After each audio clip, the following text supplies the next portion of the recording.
Oh, there we are. Hello, everybody. Hopefully, you can hear me. It looks like my audio is on. Can you all hear me? Say something in the chat if you can hear me. Nice. Okay. Good evening, everybody. Good afternoon, maybe to some of you all, and welcome. I'm really happy to be a part of this first discussion, and even more honored that I get to share this virtual stage with someone who I have the utmost respect for, someone who I have the utmost admiration and love for, someone who really is responsible in so many ways for my connection to Mr. Belafonte, and really for always reminding me of my true power. And we have an incredible opportunity today to have a conversation and to hear the story of somebody who really should need no introduction. But unfortunately, in the way our society moves, we forget our elders, we forget the people who came before us so quickly. And Suzanne has done an incredible work to make sure that we don't forget Mr. Harry Belafonte. And so I'm going to bring Suzanne in, and we're going to first start with our discussion today, and get into a real conversation about the legacy of Mr. Belafonte, and also why we have this film and why this film was so important to make. Hey, Suzanne, you hear Here me? I am. Oh, That's better. Now I can see you. Thank you perfect. for that lovely introduction. I have known Philip for over 10 years now, and I'm so honored actually to be sharing a stage with you. This is probably the first time, even though I've been filming you for a very long time.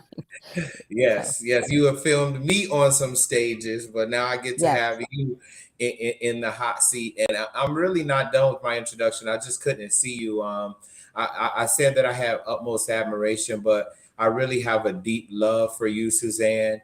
The presence that you've been, the consistent presence that you've been, is. I've told you already a number of times how affirming it's been for myself, and I know a number of other artists, activists, organizers who didn't see themselves as worthy of your lens, of your camera, someone of your stature to really shine a light on what we were doing, and what we are doing. Is incredibly affirming, and I want you to know how important you are to me and important you are to so many people that I know, and no matter how distant or how much time passes between us talking, I'm so happy always to be in your presence, and I'm really happy to be able to do this with you today. Wow. I'm going to try not to cry now. That was very deeply moving. Well, I have to say, just to throw it back to you, I am so in awe of the courage that you show and that you've shown all these years, over a decade now that I've known you. And I feel, even though this is such a dark and troubling time, it's because of you, Philip, and all the other people who are in your sphere and the other spheres I've uh, filmed. I feel great hope for the future because you're fighters.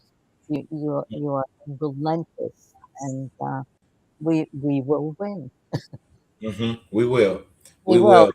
So thank you for really giving your life over to making the world a better place, a decent place, a place of love and promise. And you are such an extension of what Harry did his whole life. And as you said, so few people really knew about it because he didn't do it for the glory and for the Mhm. accolades. He did it because he really believed so strongly in what he was doing, and he believes in humanity and in human decency and in our common humanity. And I found in digging through a lot of the material that I have with Harry, um, something that he said a few years ago, and it was just in passing to me because Harry and I have the kind of relationship. He lives nearby. We share an office. We used to have breakfast together a lot, and I film him all the time. And so a Mhm. turned to me and he said, "You know, really, Black people just, we just wanna enjoy the universe. That's Mm-hmm. what we want. It's that simple. That's all we Mm. want. We wanna enjoy the universe. We wanna love one another, and it's all this hatred and oppression that gets in the way, but it's love that will fight and eliminate the oppression." So it's, you know, it's sort of a simple, beautiful statement, but he said it and from such a deep place and from all these decades and decades of not only witnessing but partaking in the struggle, and Yeah. not just in America, in Africa and Haiti and other parts of the world. He's been all over the place, uh, Mhm. So, imposing his vision. yeah. Oh, Yes. I love that. All we want to do is enjoy the universe, you yeah. know. I'm interested because we're going to get into everyone. You're in for a real treat. If you haven't seen the film, if you're watching again, you're in for a really wonderful life on film. But how did you get attached to this project? How did you've got years now, decades of footage, intimate footage. How did you get connected with this project? Well, I got connected through a friend of mine, acquaintance of mine, somebody who's hired me to work on a number of projects. His name is Michael Cole, and he founded Live Nation. And so years ago, he started funding a film on Harry, and because he just loved Harry and felt his story needed to be told. And there was no real vision for the film, and so they started collecting a lot of footage from celebrities and, you know, the usual suspects about how great Harry is, and they started putting it together. And Michael Cole called me up one day and said, you know, Harry Belafonte is one of the most important people in my life, and people should know what he's done and learn from what he's done and be inspired and empowered by what he's done. And I've been trying to create this film about him, and it's just not working. Can you have a look? And I said, Michael, I'm in the middle of another film, and Mm, I've been a big fan of Harry's, of course, and a big believer in him, but I'll have a look. So I looked and I started screaming at it from the very beginning. You know, where's Harry in this film? Harry's still living. He can tell his own story. You don't need hagiography. You don't need to hear how great he is. But I can't really get involved. He said, well, give me some notes. I said, that's not how it's done. And so he kept on coming back to me about it. And finally, I was in my cutting room on and at Link TV. I don't know if you're familiar with Link TV, but I had a cutting room there, and there was okay. a knock on my door, and there's Harry Belafonte, Oh and it turned, wow. yeah, and he just walked in and sat down, and he said, you know, I'd really like you to be involved with this project. And I said, well, Harry, you know, I would love to too, but I can't give it 100% and it needs 100%. I would start from scratch and really have you tell your story, you know, as if you were just talking to me over a cup of coffee or over a glass of wine, you know. Mhm. So he said, well, but you know, I really think you're the one to tell it. I said, well, you know, thank you. And then he started to cry. And he said, you know, I feel that there's so much more I could be doing. And I think that people could learn, especially young people could learn from what I experienced so that you don't keep on reinventing the wheel. Learn from our mistakes, learn from the struggle, learn from uh, the inspiration, learn from the fear. And I need this story to get out there. And it just touched my heart so deeply. And then I remembered, which was an easy memory for me, Mhm. that when I was 15, I wanted to go down to Selma and do the Selma to Montgomery March with Dr. Mhm. King. And my parents, being the Jewish European Marxist Bohemian doctors that they were, I thought they'd say, "Go, we'll go with you," you know. And they wouldn't let me go. They were worried about me going alone. They couldn't go, and so I never forgave them for that. But I knew the passion that I felt at 15, and this is, you know, back in the 60s, not to date myself.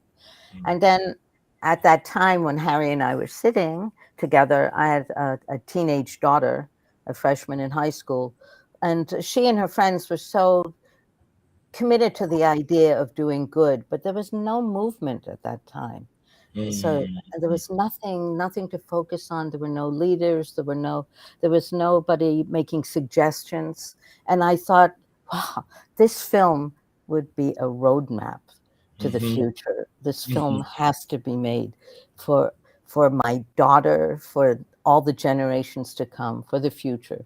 And so, of course, I said yes. So that was it. That was the genesis of how I got involved. And I'm very thankful I did. Yes. And you know, it has been. It has been. We haven't had many films of this nature about living civil rights icons. Most of them have passed away or dead and gone, or we get the Hollywood treatment for some of the other figures like Malcolm X or Martin Luther King. Very rarely any of the women who led movements or organizations. Has what your hope for the film, that it was the roadmap that it guided, has that been achieved in your mind? And if so, where do you see that legacy being reflected now? I know you've been following not just myself, but a number of other people. Well, I hope the film does do that as the film itself. But what I realized, because I end the film with Harry saying, "What do you do now?" Hmm. So he throws that challenge out. So here's my life, learn from it, and then what do you do now? And so I decided to answer that question, and I started immediately with the death of Trayvon Martin, unfortunately, to film Harry and what he was taking into the future, actually physically. And that's how I met Philip, because Harry got involved with uh, Philip invited Harry down to speak as Hmm. part of the Dream Defenders of the movement, the big sit-in, sleep-in that you were Yeah, doing. Yeah, occupation.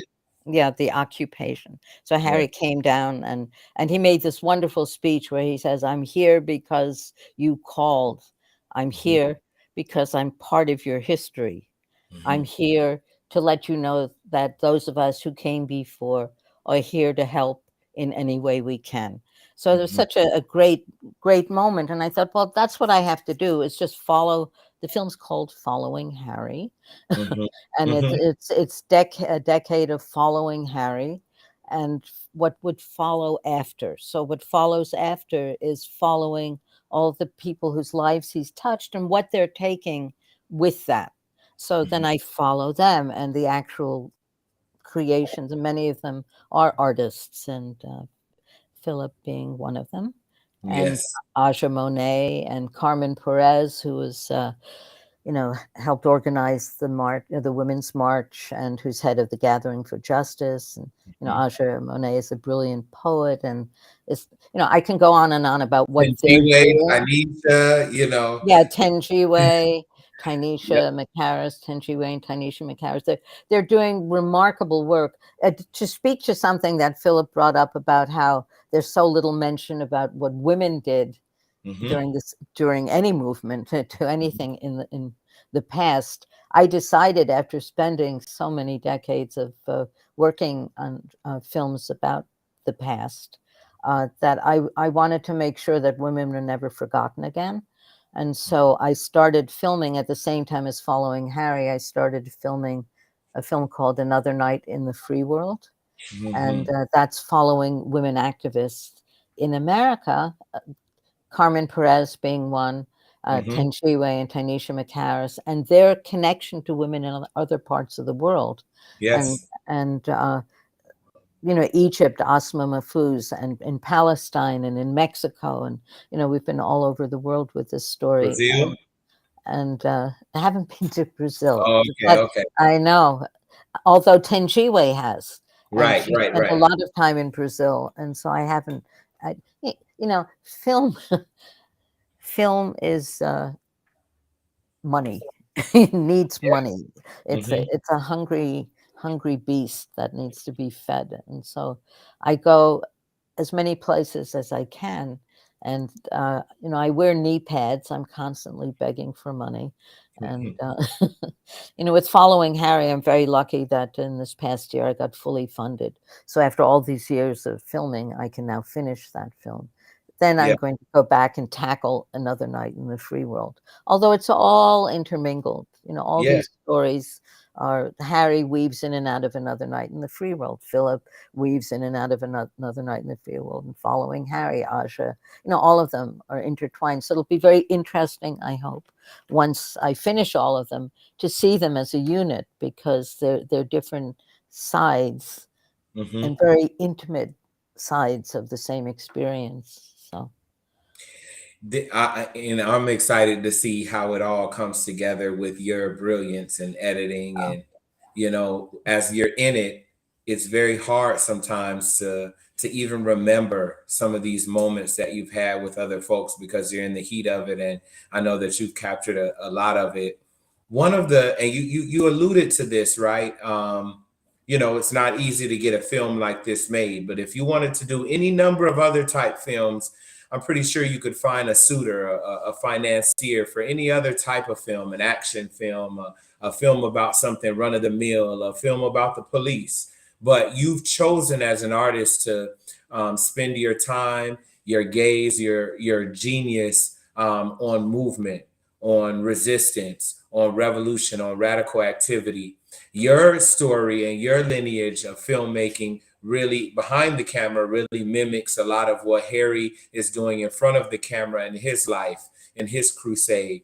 And Harry was guided so much by Paul Robeson, yeah, another artist who suffered greatly, who could have and should have, right, but could have enjoyed incredible financial success. Critical acclaim already had it, the world over, multilingual, athletic, a thespian, someone who should have been an icon but whose political beliefs really caused the U.S. to turn their back on him and count him as an enemy.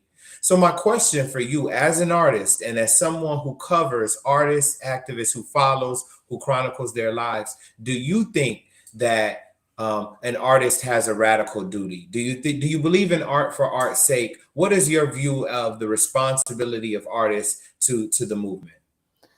I will quote Paul Robeson, Hmm.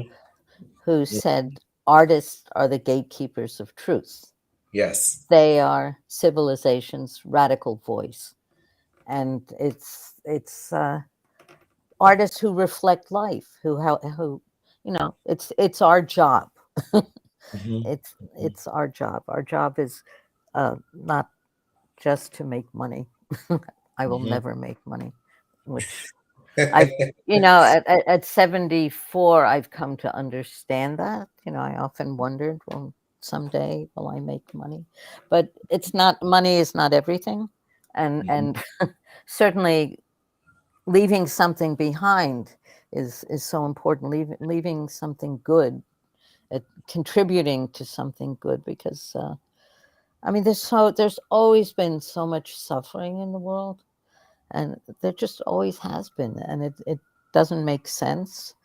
And at some point, somebody has to stand up and stop it, and it really is the artist who has the ability to do that, because it artists can, as I just said, reflect back to people and touch touch hearts deeply. And I often, Harry's and I have so many times had the discussion: how do you change hearts and minds? How do you change hearts and minds? Hmm.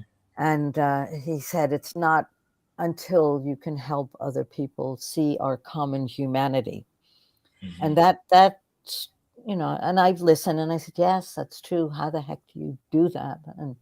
And we plod along trying to help expose our common humanity. And I'm just going to share a very quick story that happened in Mexico when I was filming Lydia Cacho. I don't know if you know her. She's a great Mexican journalist, a very brave journalist who wrote a book exposing the sex trafficking of children by the mayor You in told me about this. this one community in Mexico. And the book was highly acclaimed, and she won all kinds of awards. And then she disappeared, and she was gone for a very long time. People assumed she was dead. She had been murdered, and then she was found, a year later on the beach, near death.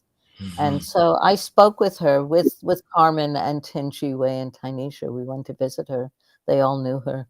And she said that she just kept on speaking to her captors. She just kept on speaking to them of their daughters, about their mothers, about their heart. She just never stopped talking as they raped her and Oh, abused her.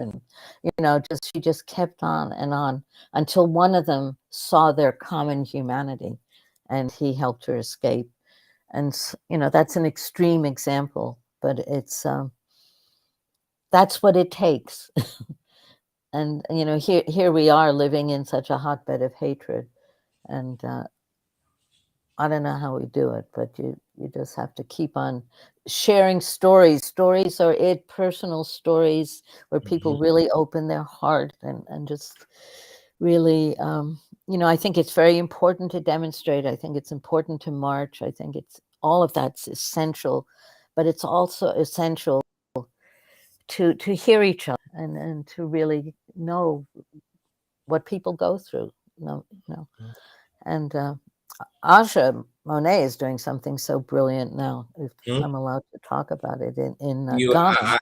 I think you are. I think you are. Yes, please Okay, do. because this is another, because Aja is very influenced by Harry. Oh, she openly admits this, and so she feels that what she's doing now is such a direct line to what Harry has put out in the world, and she's been. I don't know if any of you out there are familiar with Eve Ensler. Her name is now V, formerly known as Eve Ensler, who created the vagina monologues, which have been performed all over the world in so many languages. And she and Aja got together over a number of projects, and Eve handed over to Aja the idea of, because the vagina monologues is a very white story. It's a series of white women's experience with abuse, and she felt it was time to really tell a Black version of this, to have a fuller picture of what women go through. And so Aja centered it in Africa. And when she put out a call for women's stories, she immediately got back 800 women responded. Wow. And Wow. and so she's created, she doesn't call it the vagina monologue, she calls it Voices. And it's going to be performed for the first time in Ghana in December. And I'm going to be there to film it. And hopefully Angela Davis is coming, and other women, Rosario Dawson, other women are coming to represent. And Philip is going to be there, right? We're going to try to get you there to represent Black men supporting Black women. Suzanne, you are an organizer. You are an organizer. I put it out there. It's a public statement now. It's going to be on YouTube, Phil. It's YouTube. Well, Aja knows I'm gonna do everything I can. I'm gonna do everything I can. I've gotta. It's not a lot of money in organizing, so I gotta figure out some Yeah, flight. I know. But I would love to be there, and I appreciate you putting me on the spot. I mean that because as I hope we have a number of organizers on here. That's what you got to do. You got to get Yeah. the Do and a GoFundMe. Go fund Phil. yeah, please send Phil to Ghana. I might not coming back though. So Well, what's interesting about having just one more thing, having it at that time in December in Ghana is it's called the homecoming, and it's when Blacks in the diaspora come home to Africa, and so it's a very special time to be holding that event. It'll be very universal and very beautiful. So that's all. No, I actually want to stay in that place because you've had the opportunity to talk to a number of other artists that have been inspired by Harry, and I often get into conversations. It's hard to compare different eras and different artists from different eras. But who have you set your lens on over the last decades that is continuing the legacy of Mr. Belafonte? You mentioned Aja. I think there's almost no one better to maintain that. But are there any other artists that A- to Aloe hear? Black, Aloe Okay. Black, Hmm.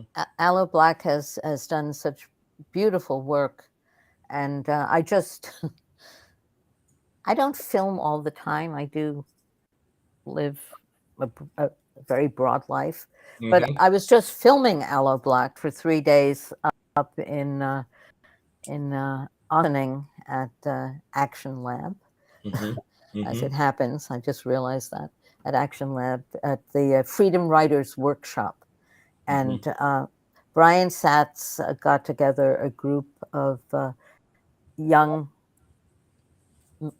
boys and girls, men and women. The age range was 16 to 22, and it was actually ended up being 4 women and 2 men, young men. Uh, when everybody arrived, one of them had COVID and had to leave because this is the time we live in. But they spent 3 very, very intense days with Aloe writing songs, sharing their lives. And it was one of the most life transforming experiences I've ever had, really. And everyone there felt the same way. My whole crew, the kids felt that way.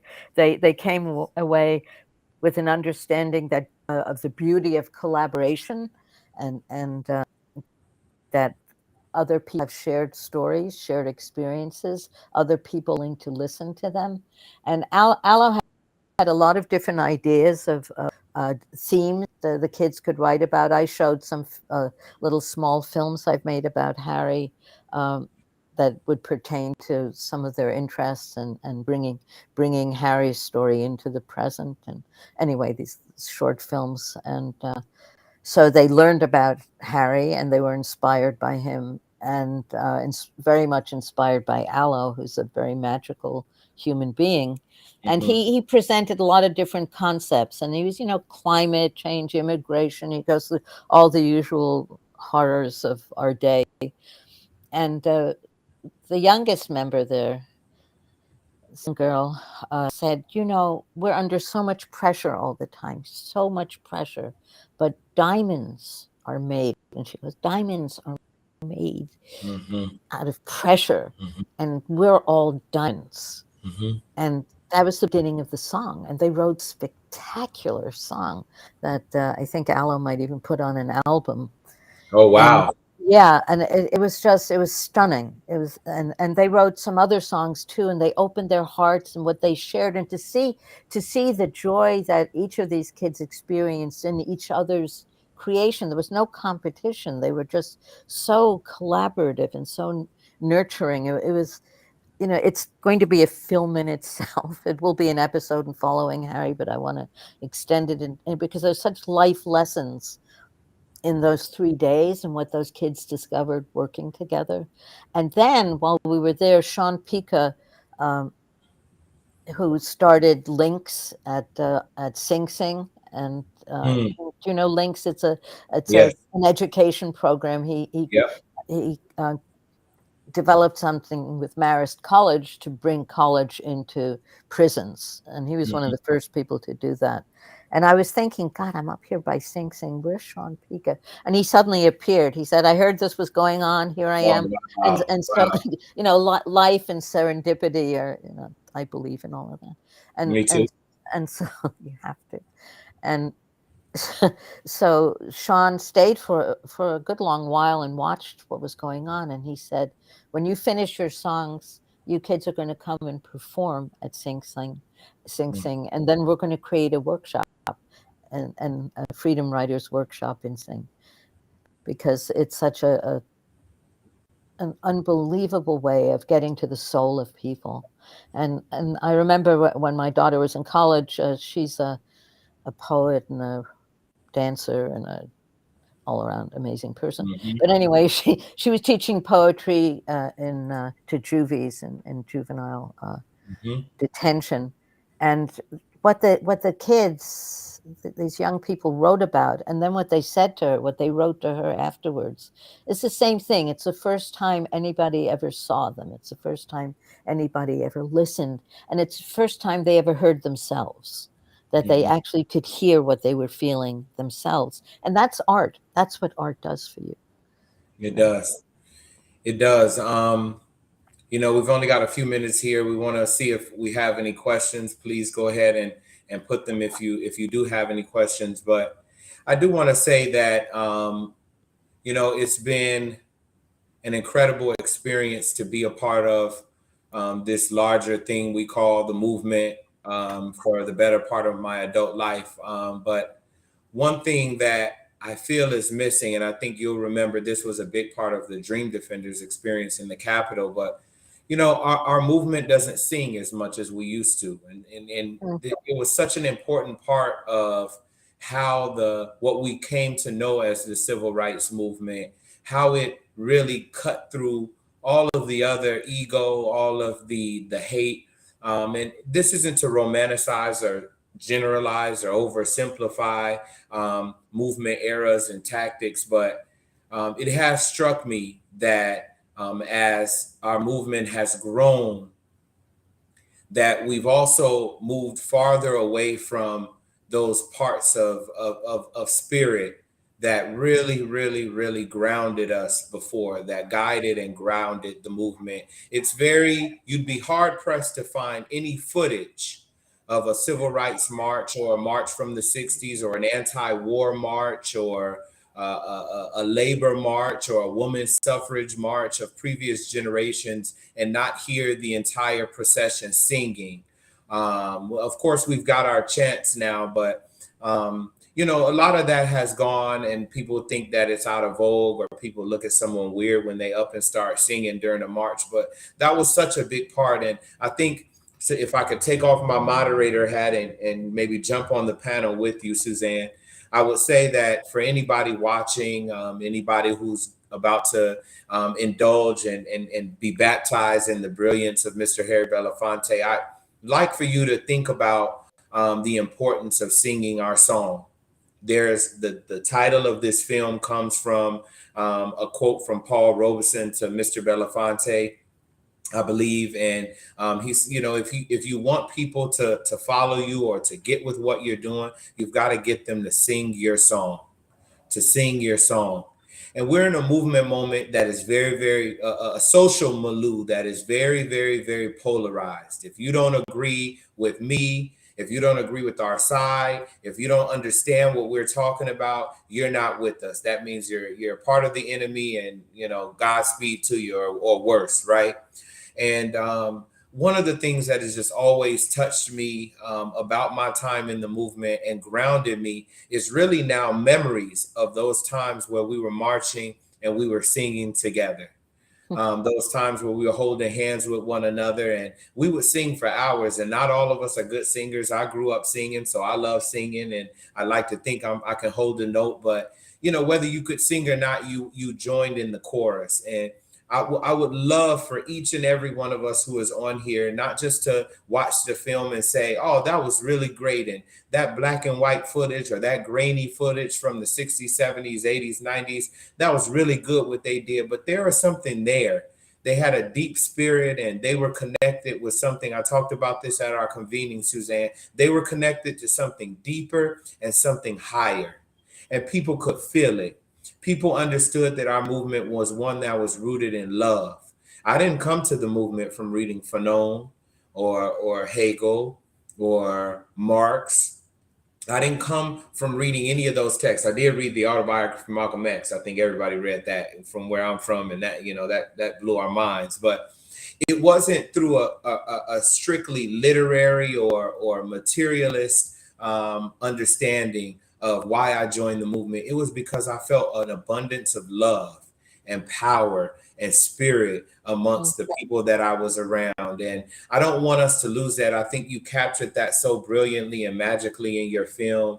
And I want people to really, really take that with them and use it, because I think that's how we honor the legacy of not only Mr. Belafonte, but you know, the other organizers and activists and other artists that stood alongside him, and alongside freedom fighters like Fannie Lou that makes an appearance in the film in Africa. And you know, these are people, and we honor them through our song, not just our rhetoric and our hate for the system, but through our love for the people.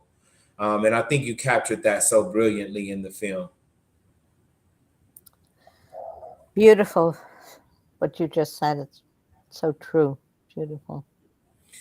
Um, this has been a a real true honor, to be in this conversation with you, and even more so to be in conversation with you for over 10 years, to be able to sit and have some wine with you, and to be in your home. If you all can see the warmth that is emanating from Suzanne's space, it's all her, and it's her life of service through her gift, offering her gift in service of the movement. I've got to do way better. I'm gonna do some painting soon.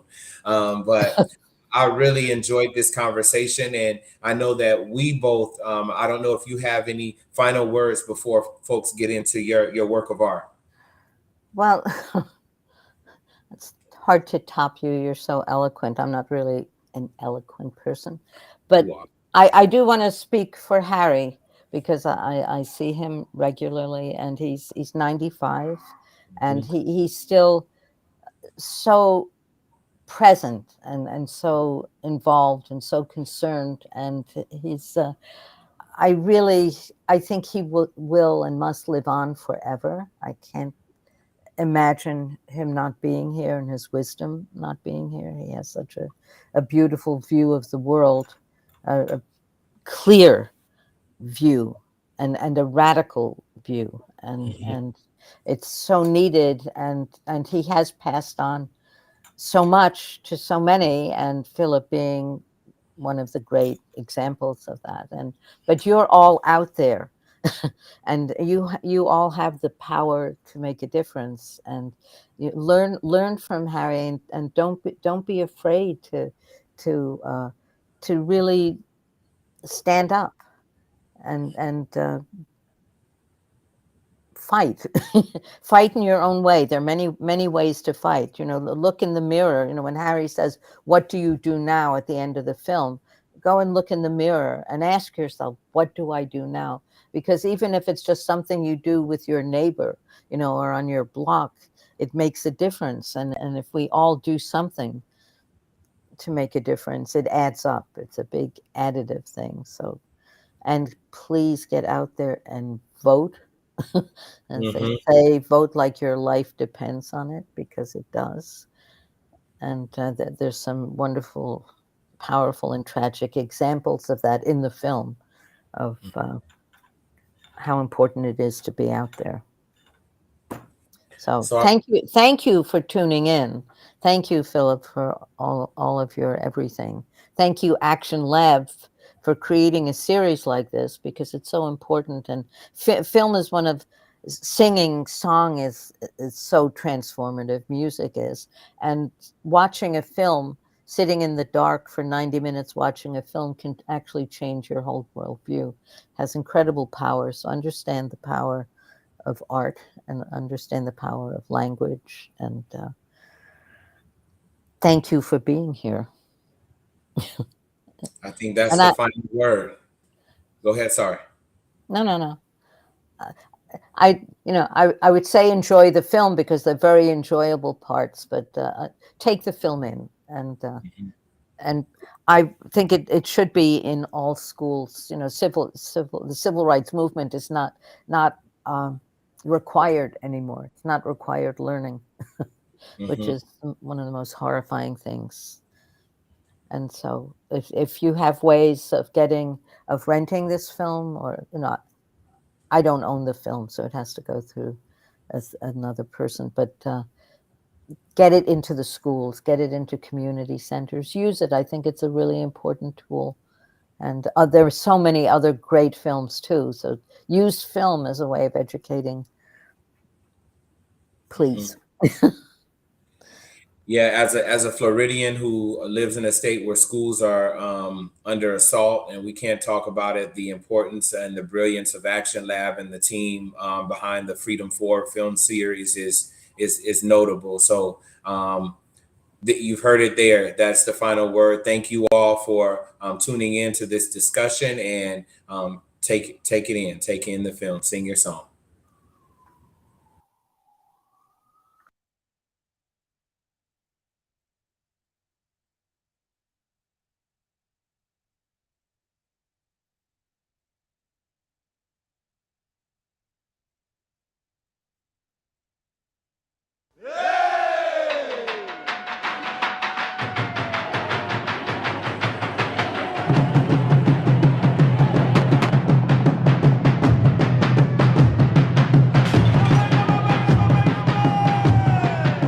And I'll tell you something, there's a lot of people out here who are really pissed off. We are angry, we're upset, we're sad, we hold our children, we wheel our wheelchairs, we look around for some comfort, and we don't find any.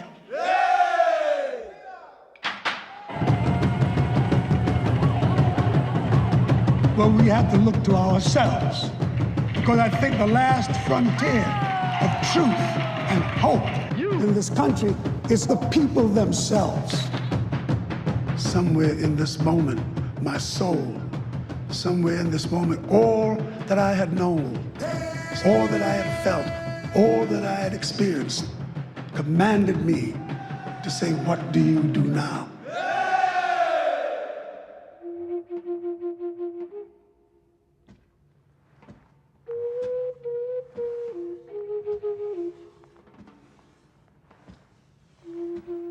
In this place, much that happened to me in my early life was sorted out. I just got married, had a young child. I met people here. It was in this apartment where all those things set the course for a new chapter in life. I was born in Harlem.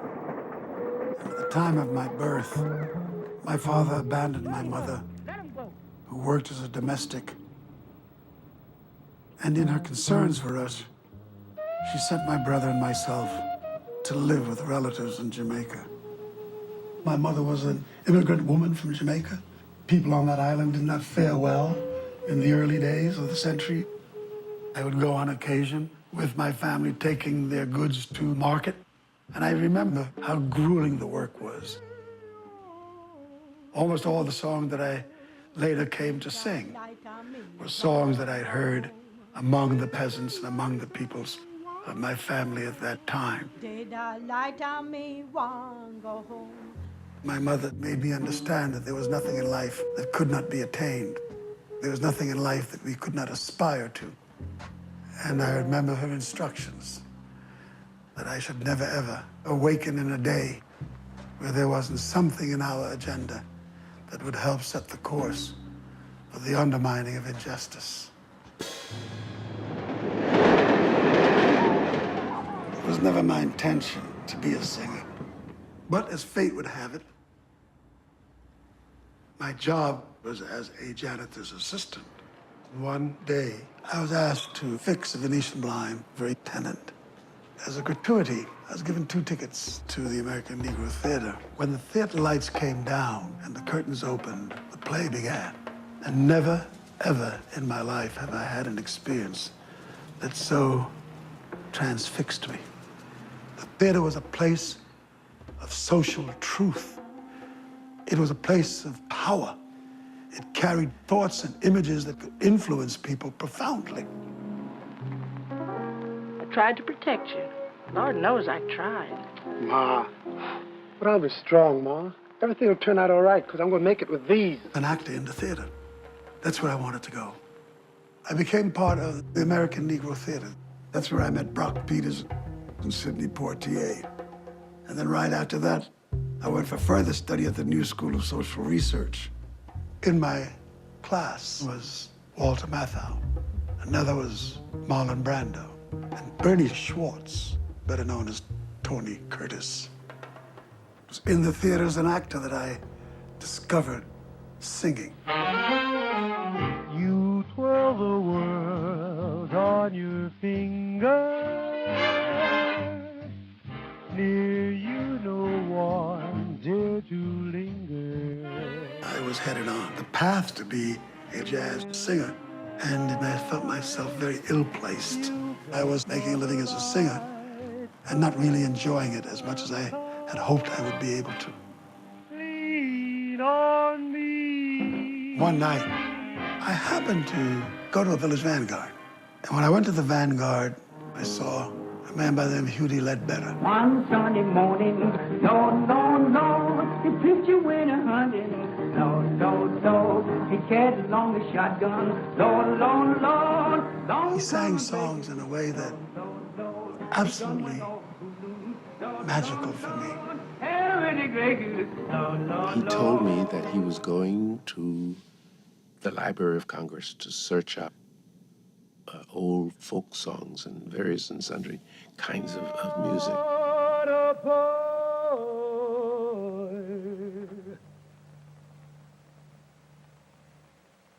Where are you hiding? But he had something in the back of his mind. There ain't no sweat, boy, that's on this mountain that run like mine, boy, that run like mine.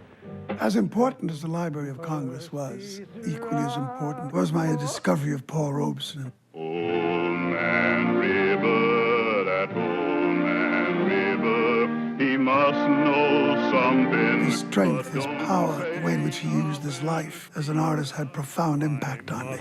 Keep fighting until I'm dying. And out of that came the true artistry of Harry Belafonte.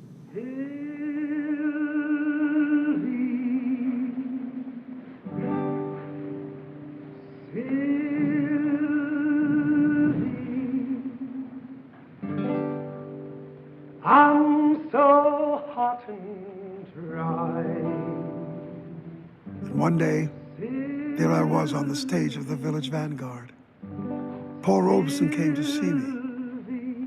Mr. Robeson was a universal force who, for me, filled time and space like no one else. Water, Sylvie, bring me little water now.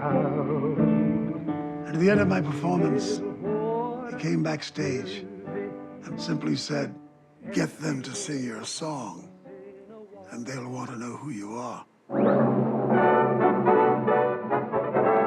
Cavalcade of Stars. Here they are, the June Taylor Dancers with Harry Belafonte.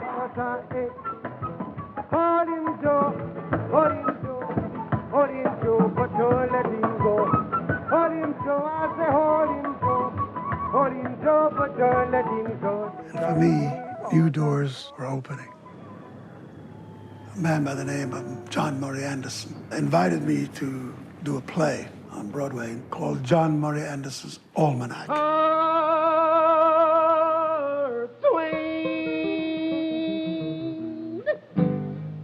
No fathom of the star, but by The reviews were stunning. As a consequence, I got the Antoinette Perry Award, the Tony.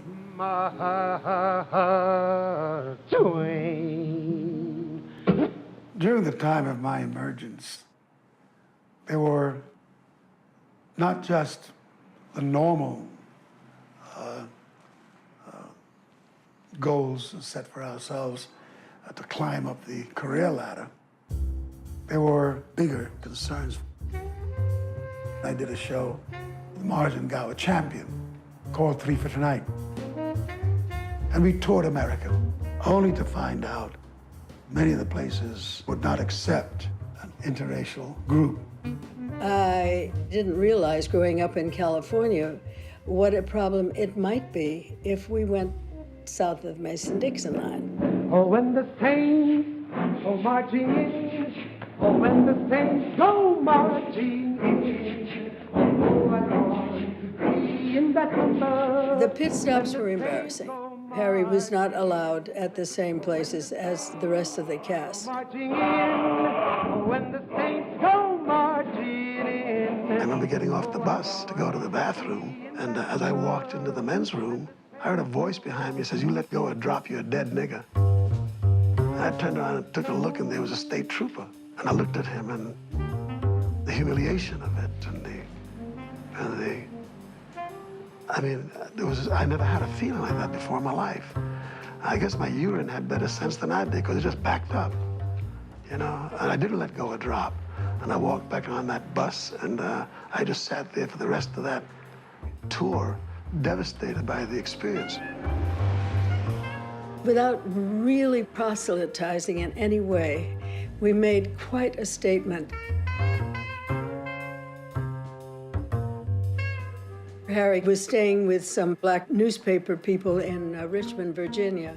And I remember him coming back and telling us that they all applauded when he came in, and one of the men said, "You sure made history in Richmond tonight." And Harry said, "What? What did I do?" He said, "You held a white woman's hand in a segregated house, and nothing happened."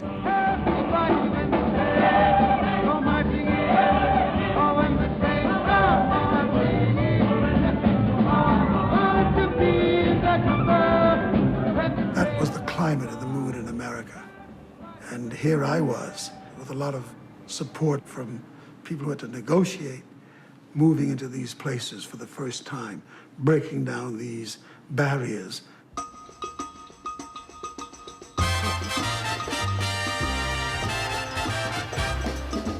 When I first worked in Las Vegas, in a place called the Thunderbird, when I walked into the lobby, the doorman looked at me in a very strange way. And I was told that I couldn't come into the hotel through the front door, that I'd be living in the black section of Las Vegas. I could not eat in the main dining room, and when I suggested that this whole ritual would not be workable, I was informed that the only way that I would leave Las Vegas if I didn't fulfill that contract would be in a box.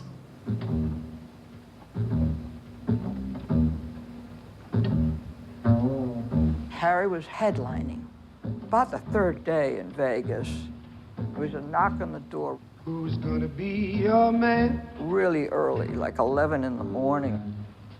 Who's gonna be your man? And I go to the door, and there's Harry in a bathrobe with a towel over himself and bare legs. And I said, "What's happening?" He said, "We're going to the pool." I said, "Oh my God." I go up on these balconies, heavy-set guys started to appear looking down like, what? You know, hey. I mean, they could have shot him, for God's sakes.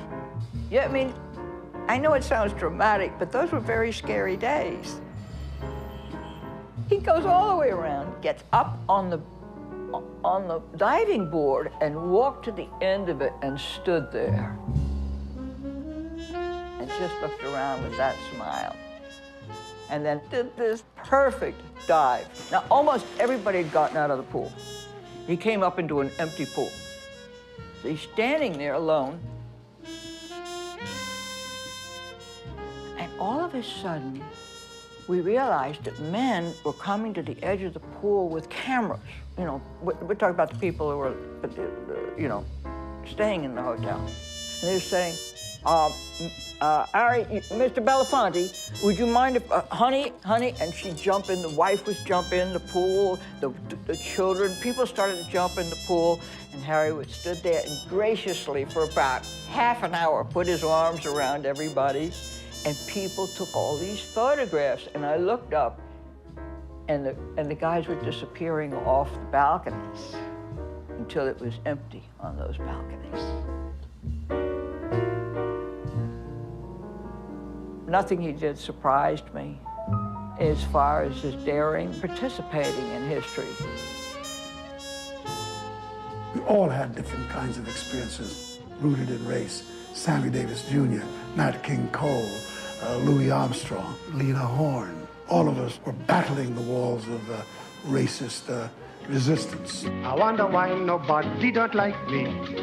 Or is it a fact that I'm ugly? I wonder why nobody don't like me.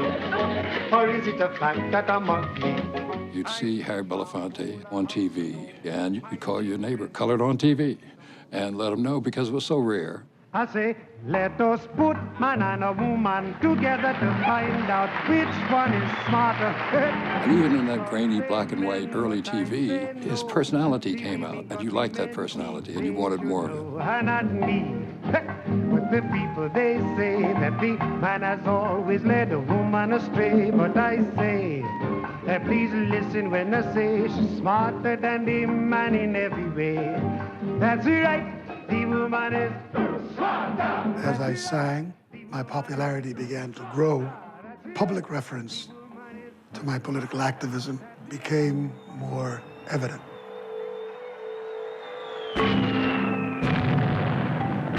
My activism was rooted in the experiences that I had during the Second World War as a munitions loader. A job reserved for mostly black sailors. We believed in the cause. And for us, it was a lot more than Germany and Hitler. It was about America, too. I felt very strongly that we would have the right to vote, the right to live where we wanted, the right to be part of a level playing field. But at the end of the war, there was still segregation. We were still being lynched. We were still being harassed and murdered. And so we belonged to everything we could belong to overthrow this relentless cruelty of racist oppression. And in doing that, House Un-American Activities Committee called us unpatriotic. Grab my way, take the communists, and string them up like that. Branded us as communists. Communism is an evil and malignant way of life. It reveals a condition akin to disease that spreads like an epidemic. And like an epidemic, a quarantine is necessary to keep it from infecting this nation. What I didn't know was that I was part of a large group of American citizens being caught in the net of federal scrutiny. The FBI began moving everywhere. Then one day, while I was away on tour, they came to my home. They caught my young bride in the middle of that terror, telling her that I was seeking to do harm to the nation. This bit of FBI drama took its toll. It was hard on Marguerite.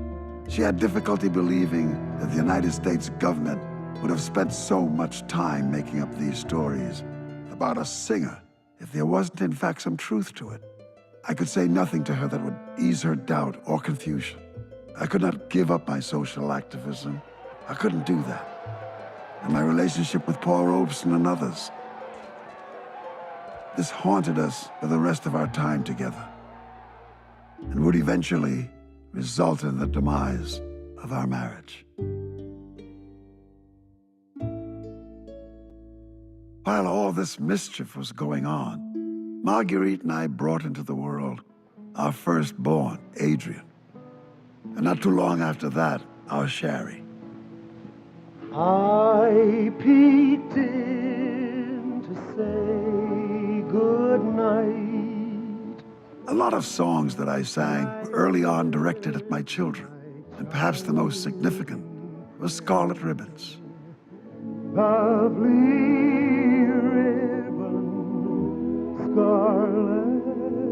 ribbon, scarlet ribbons for This song found its way into the hearts of the American people.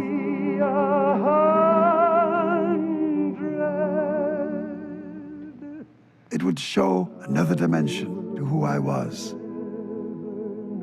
Scarlet Ribbons was the first record that gave me national recognition. Here is one of the great artists of our country and one of the greatest artists of the world. Here is Harry Belafonte. Ladies and gentlemen, Harry Belafonte. Mr. Harry Belafonte. And now, it says here tonight that we're going to have the fabulous Harry Belafonte. Here he comes. calling out. Every day you will hear a shout. Coconut woman is calling out.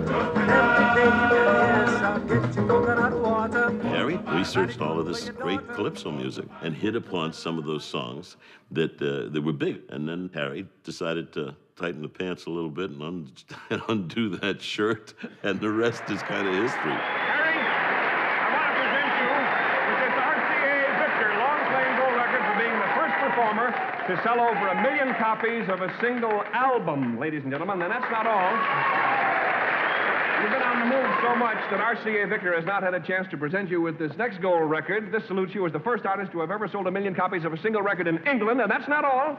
The other is for your memorable million-selling Deo. Deo, Deo, daylight come and we want go home. Here was this guy, he was this gorgeous human being, and he'd say, daylight coming, I want to go home. And one lady in the back stood up and says, don't go, Harry. And I mean, women went crazy over this guy. Forget lingerie, they were throwing body parts. Everybody was idle. You know, so there were screaming crowds, and I remember, you know, sort of these bodyguard people pushing us through. And I'm going like, you know, what's this about? Who are these people and why are they grabbing at my dad? And, you know, and all of them were white, you know, little teeny bopper white girls, and they're just, you know, going insane over him because he was an idol. Down the way where the nights are gay and the sun shines daily on the mountain top, I took a trip on a sailing ship, and when I reached Jamaica, I made a stop. But I'm sad to say I'm on my way. Won't be back for many a day. My heart is down, my head is turning around. Had to leave a little girl in Kingston town. The success that I was experiencing in my musical career led me to Hollywood.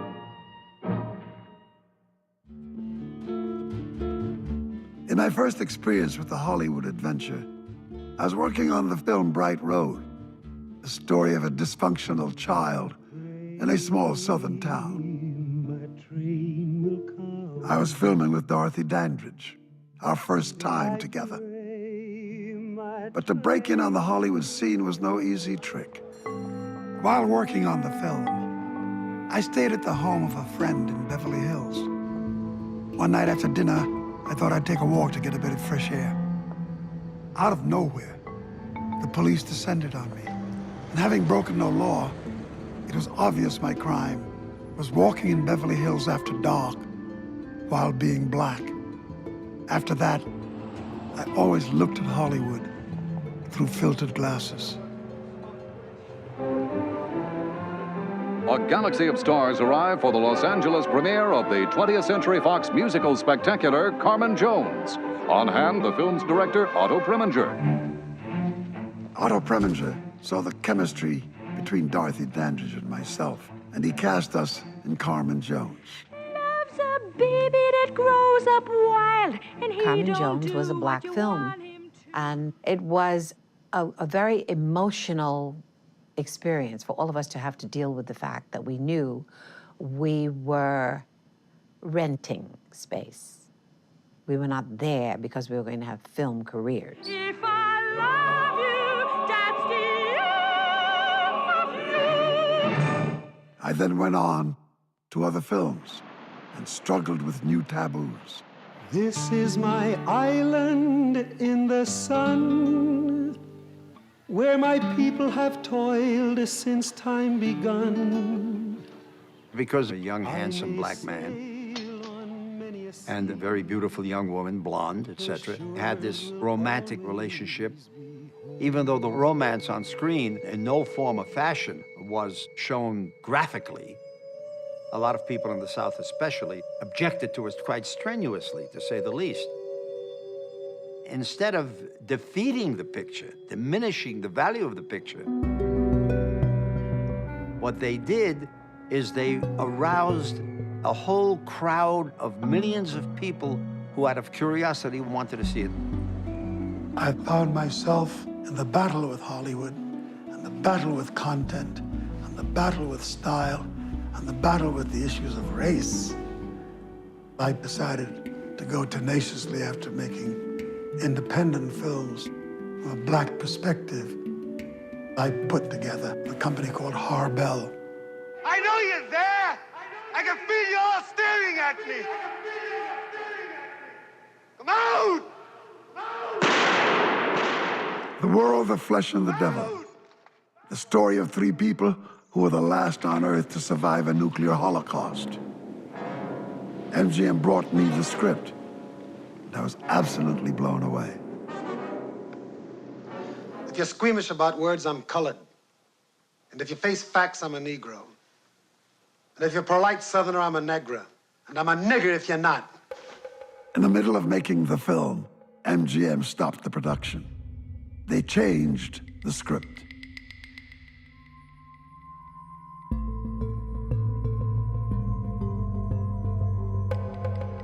Hollywood could not permit the white leading lady and the black leading man to truly have a love scene. What's the matter, pretty baby? Tell me what's your daddy done? Odds Against Tomorrow stepped into the fray. The story was about a bank heist, and central to the film's power was the issue of race. Without the help of director Bobby Wise and friends like Robert Ryan and Shelley Winters and Ed Begley, the film would not have been made. When that cold, cold sun goes down. These are the two that did it.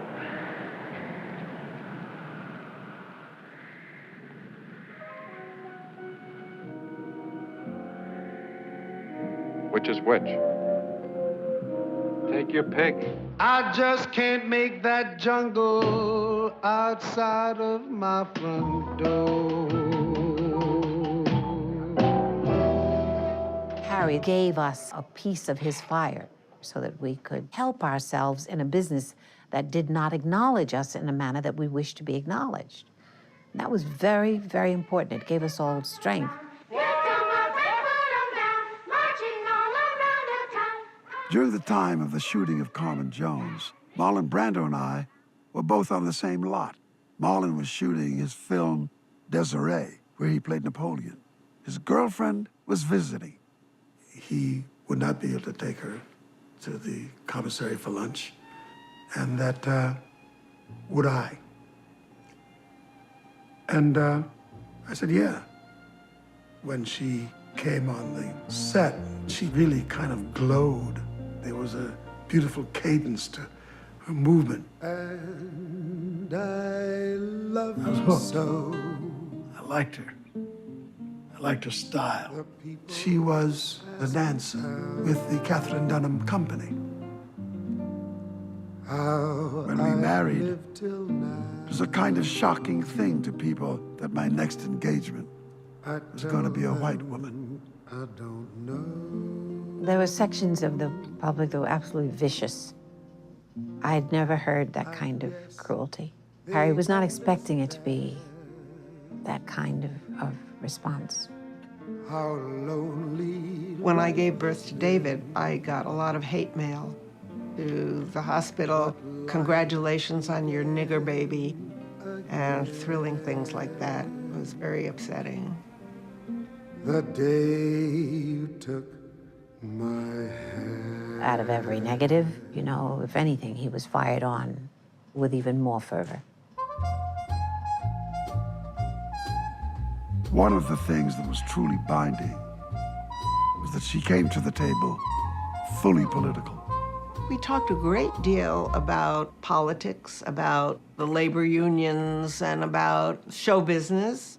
We had so many things in common that really had nothing to do with sex or love or anything. It just gave such a huge dimension to our relationship. Oh, freedom. Oh, freedom. Dr. King called me, and he said, I would like very much to have a chat with you. It won't take long. At the end of almost 4 hours, we emerged from the room, and I knew then that I would forever be in his service and I understood the length of our journey and how perilous it would be.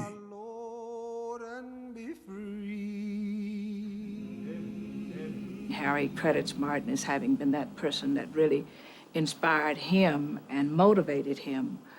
And I think Harry motivated Martin in many ways because of the fact that here's a man who didn't have to get involved and who did. Why do you follow Dr. Martin Luther King? As he unfolded his philosophy of nonviolence and his philosophy of brotherhood and togetherness, I swiftly gravitated to this philosophy.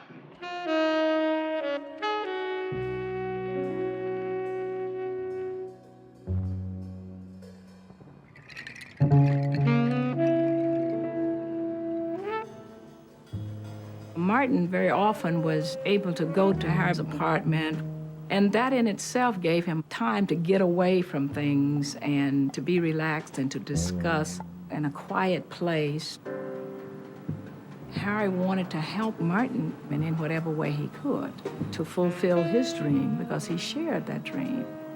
My name is Harry Belafonte. I'm an artist, and I'm not a politician.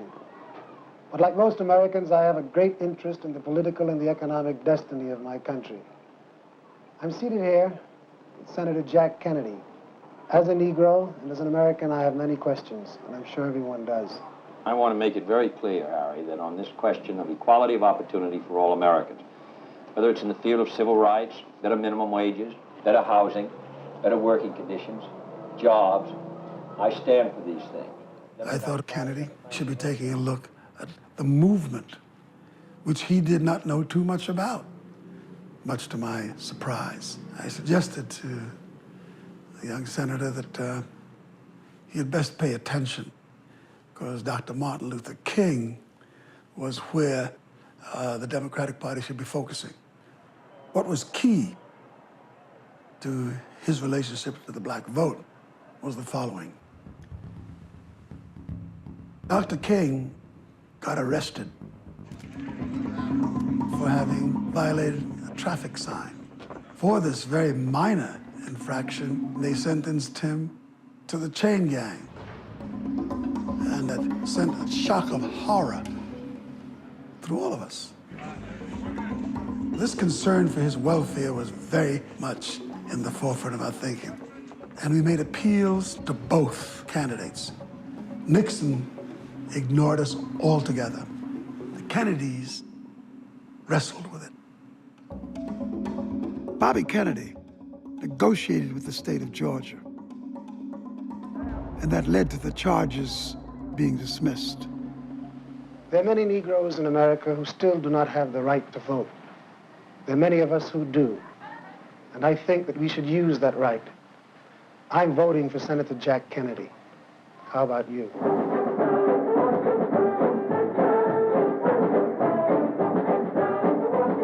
It was a time of great expectations. Things were changing socially and politically. Things look tough, believe it or not,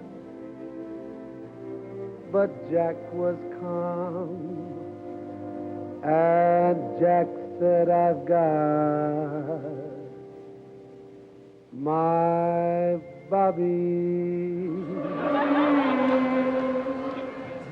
my Bobby. And Bobby played it cool. The world was in the throes of a new day. Good evening, and welcome to one of the most exciting television evenings of the year. Tonight with Belafonte, brought to you by Revlon. There was an offer from CBS and from the sponsor, Revlon. I would have 1 hour on air. The space was mine and the choice of content. The question for me was, where could television culture in America be taken? We found the reward buried in the heart of black folklore. I don't want no bald-headed woman seating me blow your trumpet, Gabriel. Very well, very well. Woo!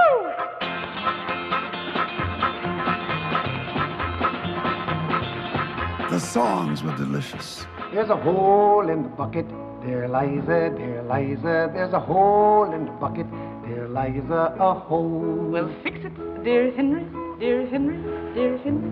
Well, fix it, dear Henry, dear Henry, fix it. Oh, pick a bale of cotton. Oh, cook a mess of grease. For our dared adventure, we won the Emmy. My agent called me. One great night of television is worth another. Revlon ordered 5 more shows. This time we chose to show the Great American Mosaic. It resided in one postal zone, New York 19. Now tell me why Sister Susie done gone, Sister Susie done gone, Sister Susie done gone.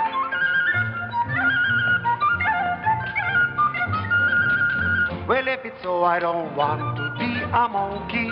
I'll go with a sheep, a mule, or donkey. My brother say that he will come back a hog. Not Harry, I think I'll be a bedbug. Lots of chocolate for you to eat. Lots of coal making lots of heat. Warm hands, warm face, warm feet. Now, wouldn't that be lovely?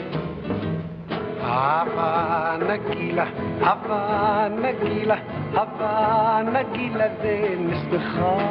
Hava Nagila, Hava Nagila, Hava Nagila de Nisbecha.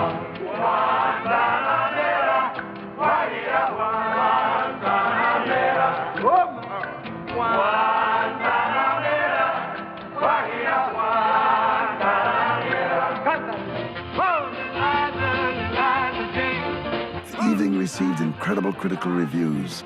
We were nominated for everything under the sun. Then I got a call. The president of the company told me that they had problems. The show was mixed racially. The stations in the South were going to pull out. They wanted no white artists involved. It was okay for Harry to be black, but everybody else had to be black or white, I suppose, not integrated. And Harry, bless his soul, said, that's it. You don't want it, we won't do it. Thank you for being with us. See you around. The whole world was experiencing a new consciousness. I could not acquiesce. I would not change the format. And I left.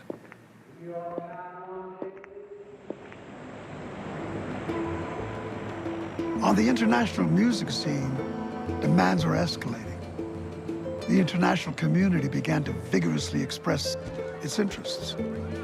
I began playing not only theaters, but large stadiums in Europe, Asia, Latin America, Australia, Germany, France, everywhere. By this time, my own emotional conflict, my own inner peace was in such upheaval and disarray that I began to look for voices of wisdom and ways in which to talk to somebody to help walk me through this hugely complicated period in my life. In my need to find a new direction, I turned to the idea of psychoanalysis. Dr. Janet Alterman Kennedy came to my attention. I became her patient. While discussing the chaotic state of my financial affairs, she said, I would recommend that you visit my husband, Jay, and see if he would be able to guide you. They had a real operation going between the two of them. Janet would woo them into psychotherapy, well-known people in the business. And then through that process, she would advise them to have her husband be their manager. Welcome once again to Welcome Travelers, where people from 44 states and 4 foreign countries have gathered to tell their true life stories, some stranger than fiction. Now, Tommy, meet 49-year-old Jay Kennedy from New York City. When I met J. Richard Kennedy, he sounded quite plausible. People came to me for advice. He had an office on Wall Street. On the advisory committee of American industry. He had a book out called Prince Bart. I wrote my way into a motion picture called I'll Cry Tomorrow. And a radio show. He had all of these credentials that led me to invest in him and let him in on my life and my money. Finally, I wound up having him as my manager. He had me mesmerized a little bit, but there's something about this guy that makes me nervous. But I was still just a publicist, so I didn't want to get involved, really.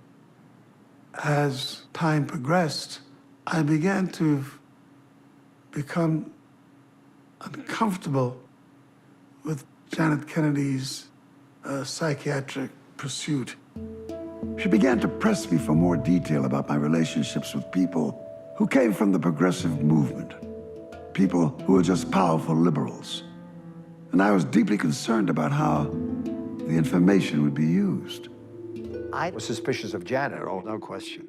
I don't think it's the function of an analyst to work like she's working.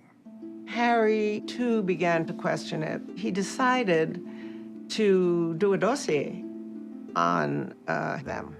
Harry called me on the phone, and he said, "Can you come to Chicago?" I said, "What are you whispering for?" He said, "His name isn't really J. Richard Kennedy." His name was Solomonic, not Kennedy.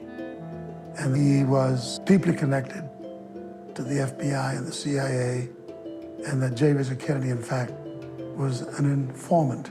Harry, having been blacklisted, that's all he needed to hear, right? It was just terrible.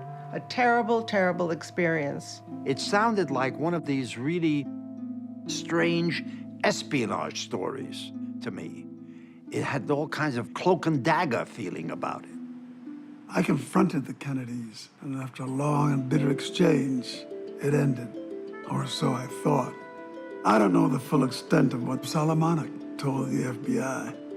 I refused to let him and all that he was doing derail me. I went on with my life.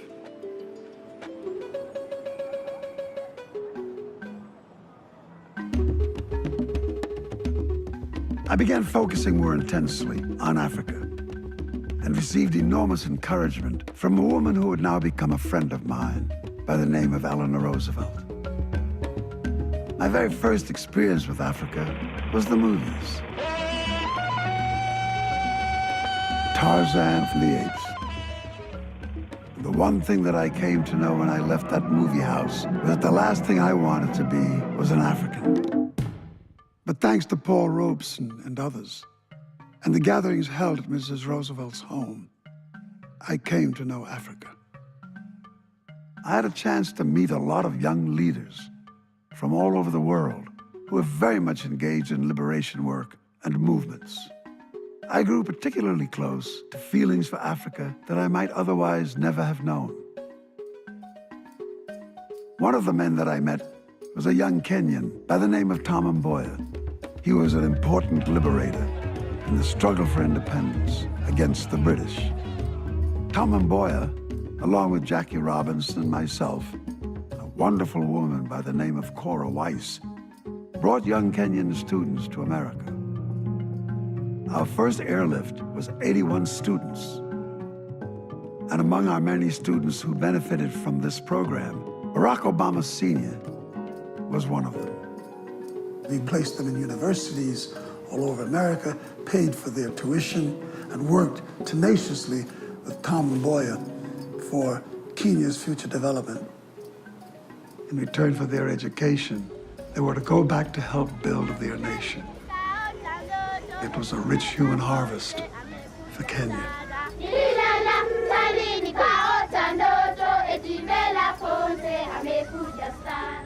I've been very much committed to the struggle of a lot of African countries at the dawning of their independence. Guinea, Tanzania, Ghana. Have you been to South Africa recently? No, I've never been to South Africa. As a matter of fact, no person of color is permitted to go to South Africa unless you go as a bonded servant.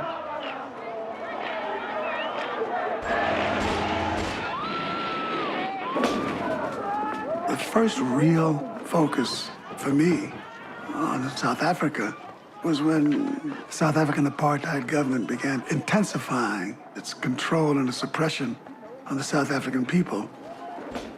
We then began to hear about Mandela, one of the early leaders of South African resistance to apartheid. Mandela! Mandela! When I heard about the arrest of Nelson Mandela, I committed to use the power of art as an instrument of resistance and rebellion. I saw a film called Come Back, Africa. A documentary that was one of the first to come out of South Africa that clearly presented the case for how vicious the apartheid oppression was. In that film was a remarkable woman.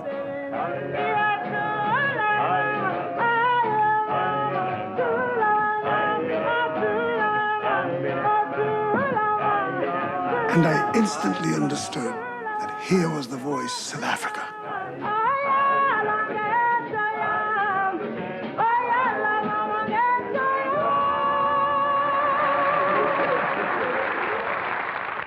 In the last 3 years, I have made 2 trips around the world. And on both occasions, I was privileged to perform in most of the major capitals. While in these countries, I talked with and performed with many, many other artists. Some of them were wonderful, such as the artist you're about to see now. A young lady from South Africa, Miss Miriam Makeba.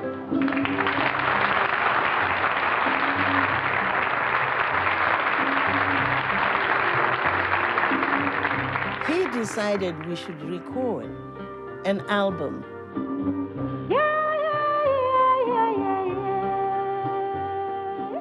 He said that, people in America don't know much about Africa. And this album doesn't have one English song on it.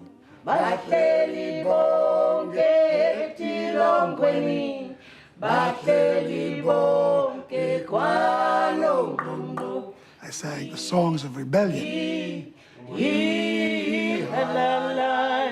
And their songs of rejoicing. And songs of love.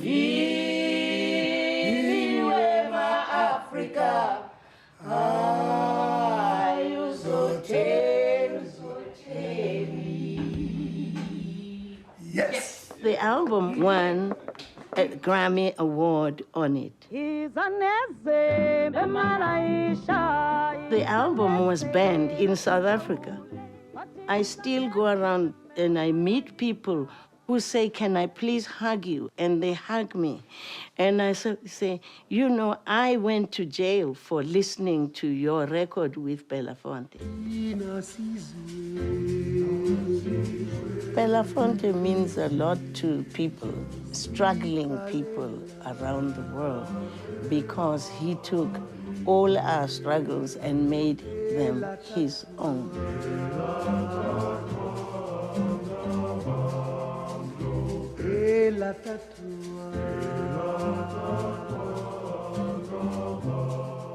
I saw a great similarity between what Africans were experiencing and what African Americans were experiencing here in America.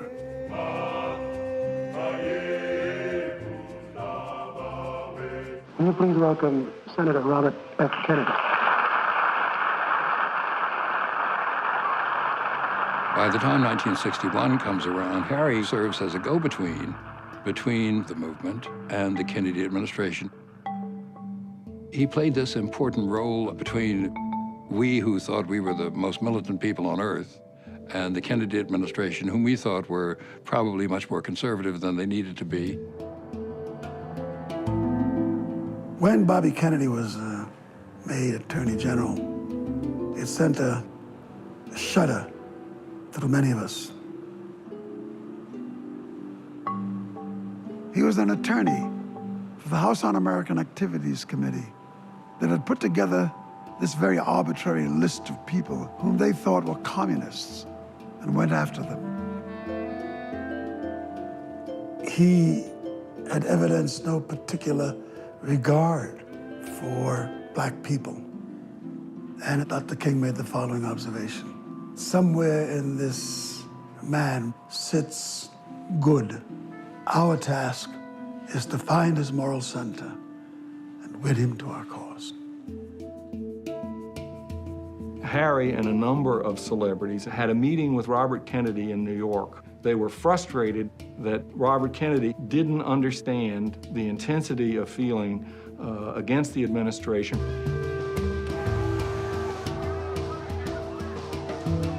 One young man from SNCC, Jerome Smith, said to Bobby Kennedy, "You're asking us, young black Americans who sit here struggling in this country for our rights, to pick up arms to go defend this America. But let me tell you something. When I pick up a gun, you can rest assured that a hard, hard time is coming behind all this." This really jolted Bobby Kennedy. It became the turning point. Time and time again, him hearing the voices of the underclass, You haven't had lunch yet? the downtrodden, really began to provoke him. I've seen despair and this hopelessness. And I've seen children who are starving to death in the United States. I mean, I read about children who are starving to death, but I've seen children who are starving to death. And as the reports have said, they will never recover mentally after the age of 4. We began to sense some shift taking place. By no means clearly defined, but something was happening.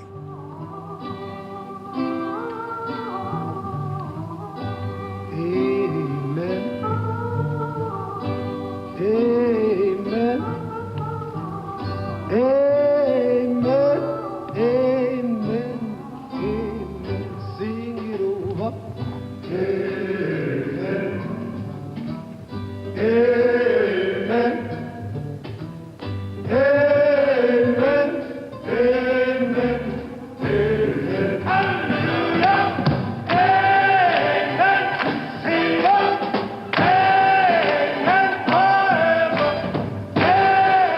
In this time, the movement was beginning to intensify. And my ability to be able to call upon all the artists who unflinchingly gave of themselves in the support of our movement was one of the most powerful pieces of strategy that we had. We will march in Washington on August 28, 1963, along with hundreds of thousands of our fellow Americans who believe in equal opportunity and freedom for us all. We will march because we recognize the events of the summer of 1963 as among the most significant we have lived through.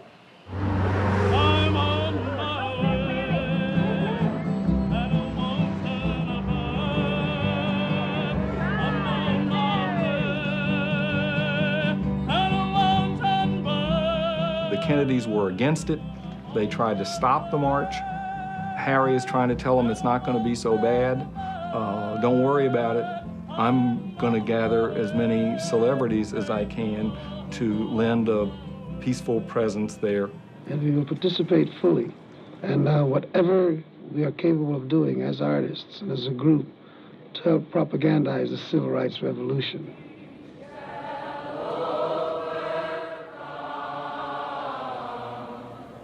To look out into that group and to see the mixture of black and white, which so powerfully portrayed our vision of integration, it was stunning.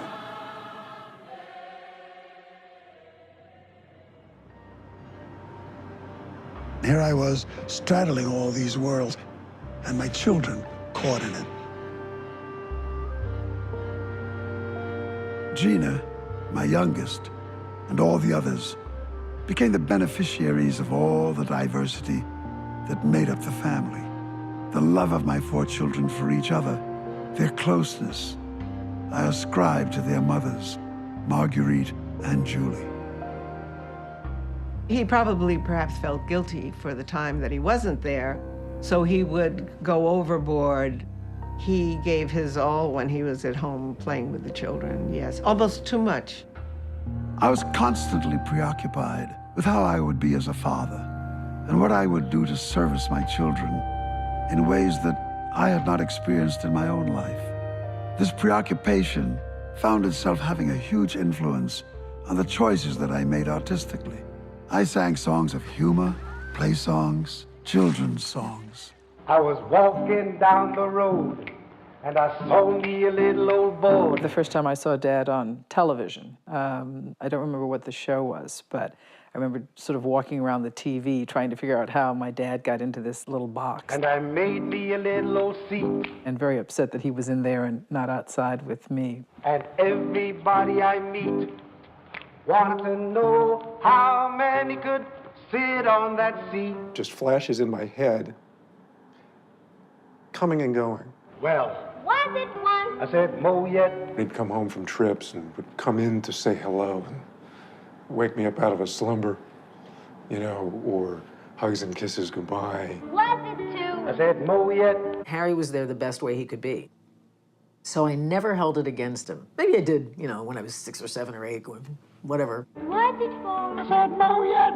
He, I'm sure, has had a lot more demons in terms of not being there for me and for Adrian the way he feels he should have been there. How about 6? I said, no yet, no yet. Even though he was physically there in the house sometimes, he wasn't really there.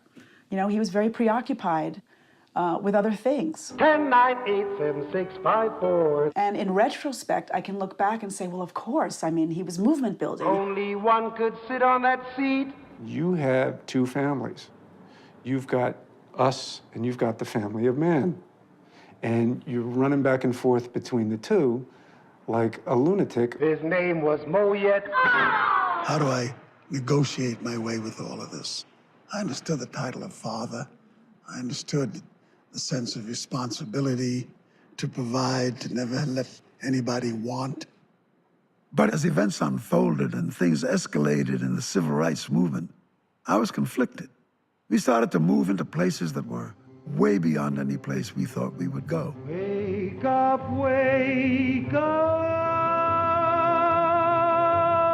darling Cora. Dr. Key even said, we are so short on resources, so short on the capacity to galvanize forces, to do things, that we need to have you and others strategically positioned at any given moment for what we may face. I gotta move on down the line.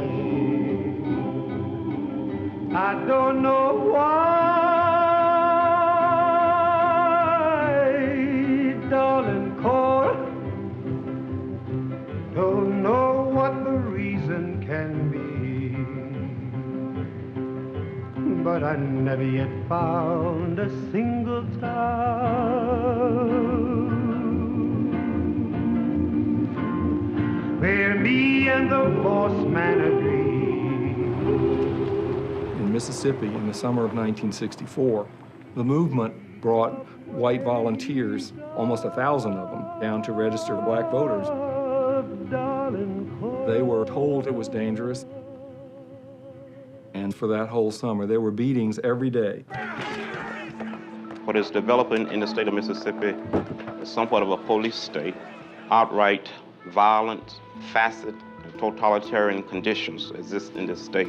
And on June 21st, 3 of the volunteers, Schwerner, Cheney, and Goodman, disappeared. And we are very much concerned about the whereabouts the 3 workers in the summer project. 3 days after they discovered the bodies of Schwerner, Cheney, and Goodman on August 4th, Harry was asked to take money into Mississippi. When I first got called about coming down and bringing money, I called Sidney and I said to him, listen, what you doing this weekend? And he says, nothing, man, I'm free. And I said, well, I got something I got to do, and I'd like you to go with me. And I said, I got to go to Greenwood, Mississippi. And he says, listen, it's okay, I'm going with you. But after we do this, I want to tell you something. Never, ever call me again. He said to me that he was going to speak with Robert Kennedy to let him know that we would be coming down. I mean, we're 2 fairly well-known people, and we might be targets. Trust me, man, it's going to be all right. I talked to Burke Marshall, talked to the Justice Department. They're going to have marshals. So we get out. We left from Newark. And from Newark, we went into Jackson. And we got on this little plane. And when we landed in Greenwood, it was empty. And all we saw was one black man in the whole airport pushing a broom, cleaning up the place. And I'll never forget, Sidney looked at him, he looked around a little longer, and he said, "That don't look like no FBI. That ain't no FBI. That ain't one of us in disguise. We was all these marshals." When we got in to the cars and started up, all of a sudden these headlights went on, and I turned to Sidney and said, "There's your protection." Willie Blue said, "Marshall's my ass." He said, "That's the Klan." We knew they were going to try something, and we figured that they wasn't going to do it inside the airport where too many people would see. The front car was a pickup truck, and I'll never forget, the pickup truck had a big 2x4 block of wood strapped to the bumper. And as they came up behind the second car, they kept ramming it. That was one of their most common tactics. They hadn't really started shooting in cars, you know, they would just run us off the road. And that was my position on it, was he gonna have to kill me before they get around me. Ain't nobody coming up beside me. That's not in the equation. I had made up my mind on that one.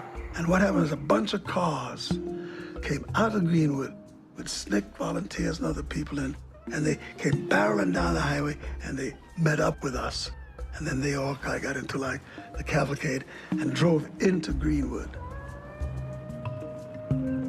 To me, that was our greatest moment.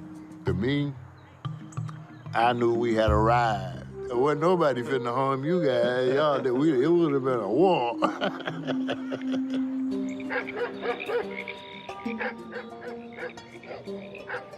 When we got to Greenwood and gave the money and everything else, they decided to put us up in this little house. And outside, one of the people was sitting there with a shotgun. Harry, he stayed in this house with a family in the Delta. It was so dangerous. The house had been fired on. But he wanted to identify, not just with us, but with the local people. But he also wanted to bring us a sense of hope that we're with you. And I will never, ever forget that. All the young men and women in SNCC were just absolutely badgered to death and weary. And what they needed was to get away. I felt that what would make a significant difference was for us to pay a visit to Africa. Harry got out there somehow, in some way, raised the money, donated the money, but anyway, he made it possible for 13 of us to travel from the United States to Africa. It was wonderful, unbelievable, and we all cried a little.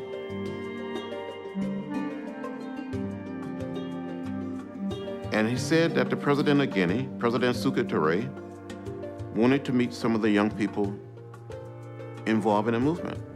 I had a chance to meet and talk to the president of Guinea. I had never seen in person the president of the United States, and now I'm having dinner with the president of Guinea. It was just so fabulous. For being beaten, for being arrested, in jail, and then you find yourself on the west coast of Africa. We saw what was happening in Africa, so we started relating the struggle back home in America. And I think we came back stronger and better. We came back from Africa with a tremendous sense of anticipation. We're marching today to dramatize to the nation, dramatize to the world, that hundreds and thousands of Negro citizens of Alabama denied the right to vote.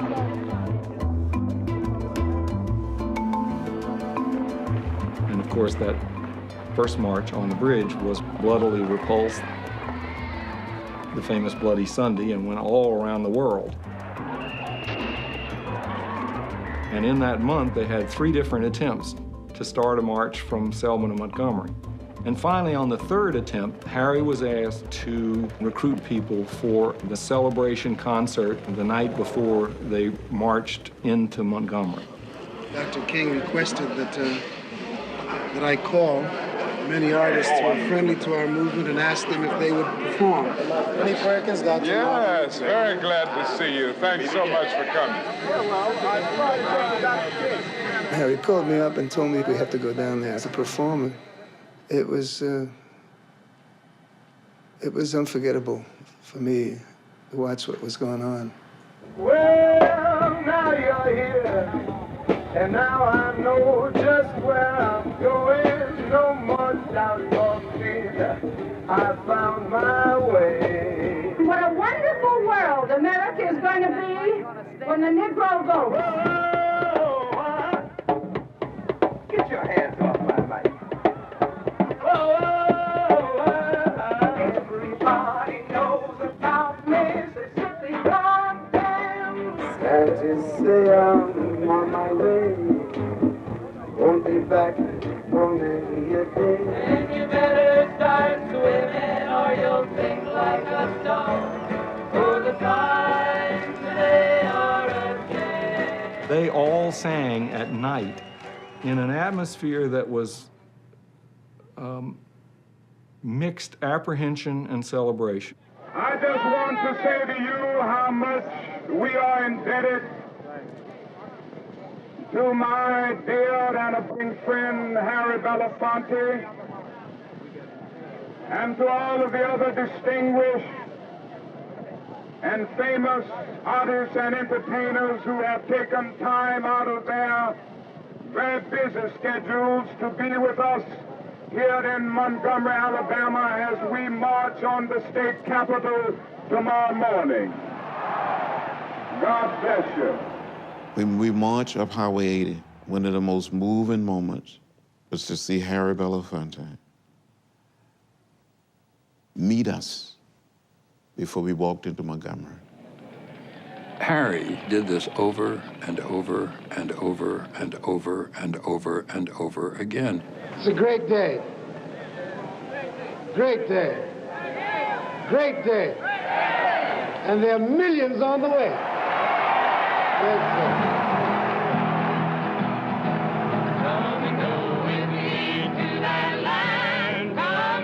With this heightened momentum, the movement began to advance aggressively towards new goals.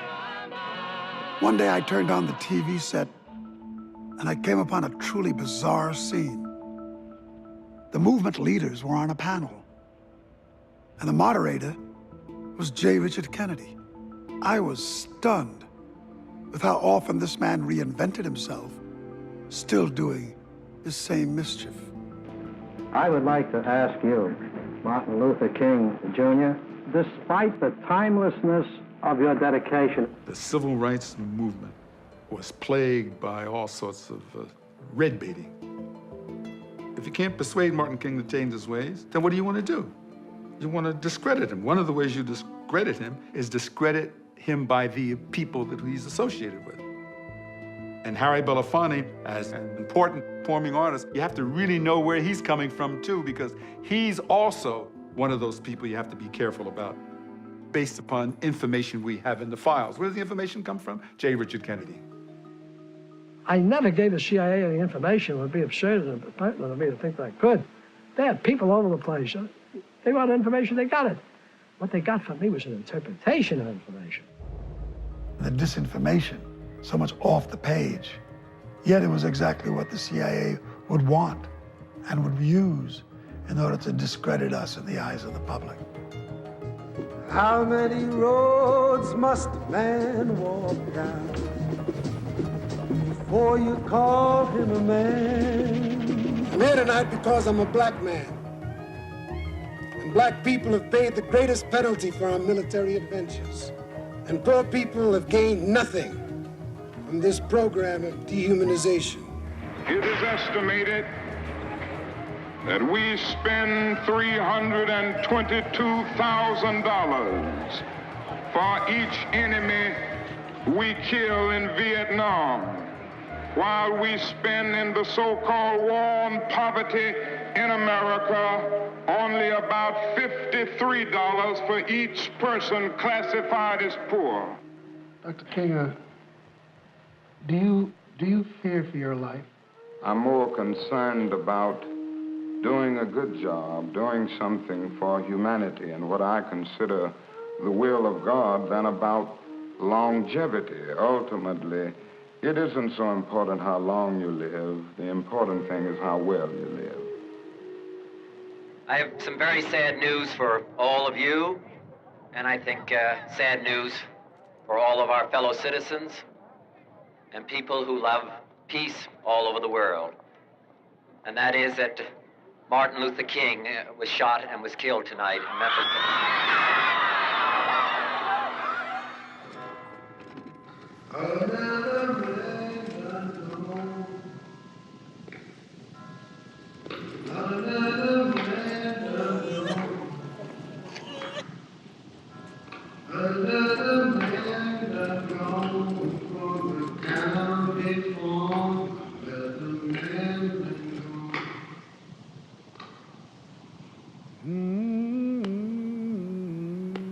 I couldn't believe it.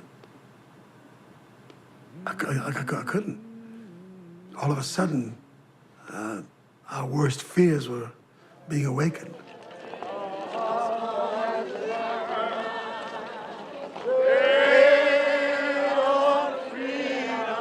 I really did not give myself much time to be preoccupied with any personal, deep sense of loss. We were trying to sort out what to do to help the nation quickly come to a place of healing and getting on with our program.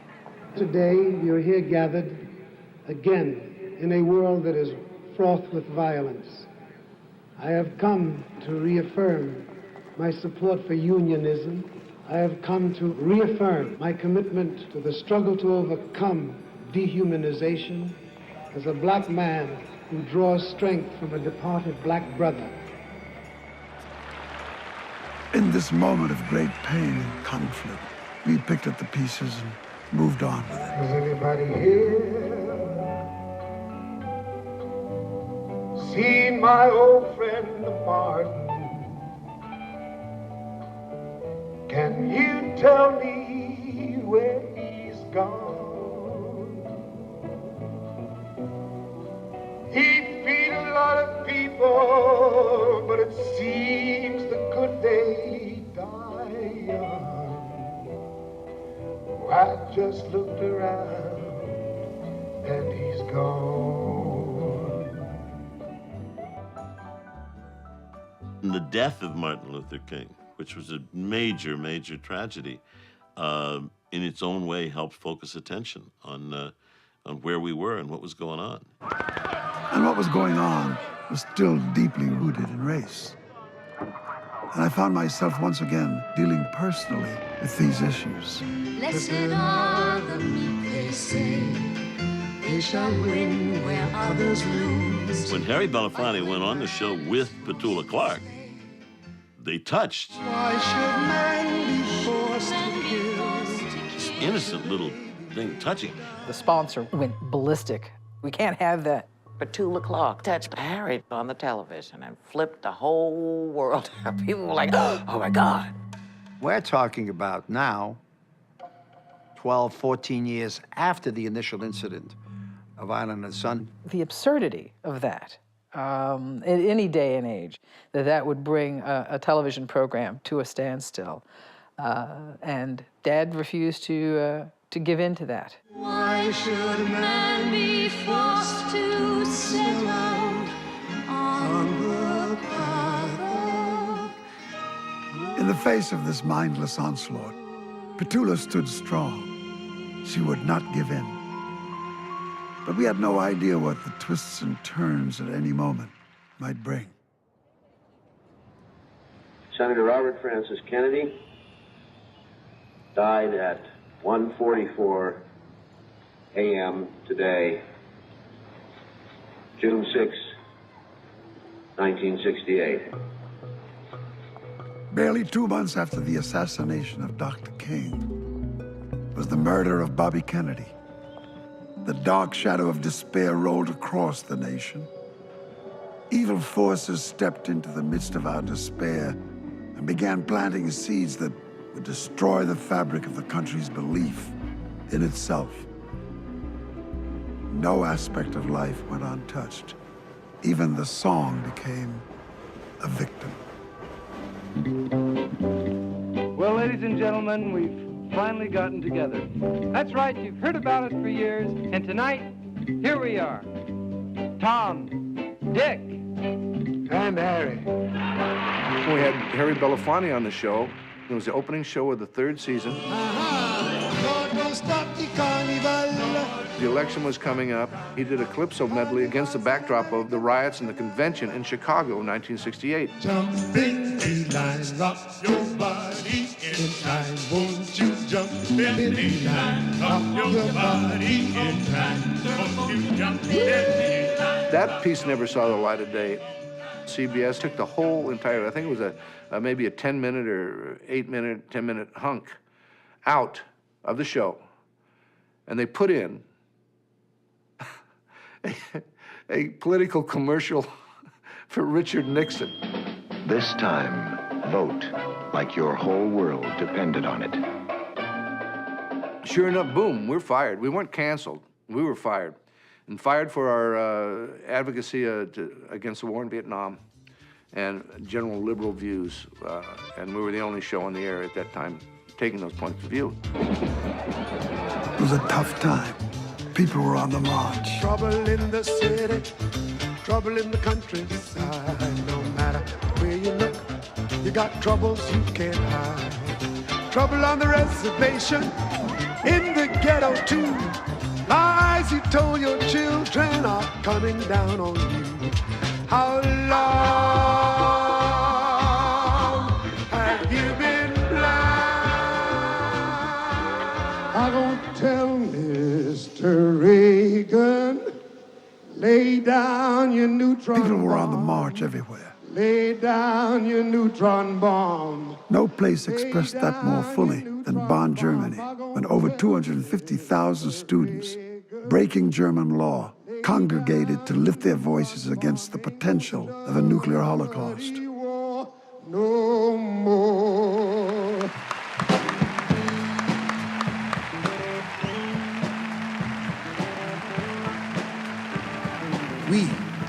We are life. And life gives many gifts, many strengths. Yes, I'm glad that I share in life, because life is shared with me, Buffy St. Marie. The human rights movement awakened me to what was going on with our Native American brothers and sisters. The Native Americans took a very strong and powerful stand against the federal government at Wounded Knee.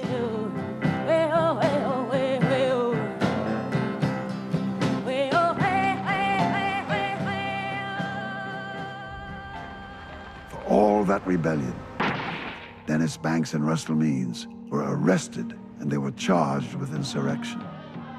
The lawyer for AIM was Bill Kunstler, very respected and highly regarded.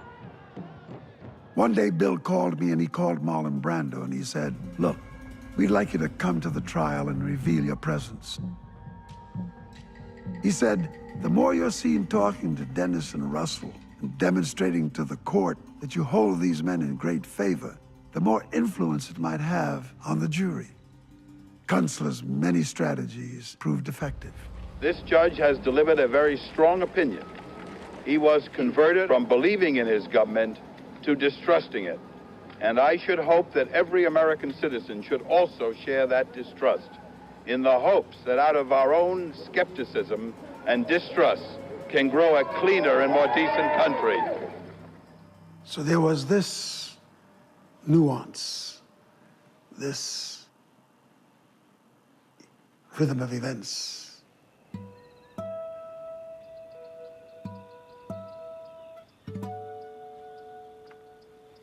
So I made it my business to go to where those in struggle still live. Go to where I'll find the deeper resonance of my own life, the deeper resonances of my beginning. I got caught up with the pandemic of hunger in Ethiopia. To look at this barren place where people lived out their horrified existence, it was so overwhelming.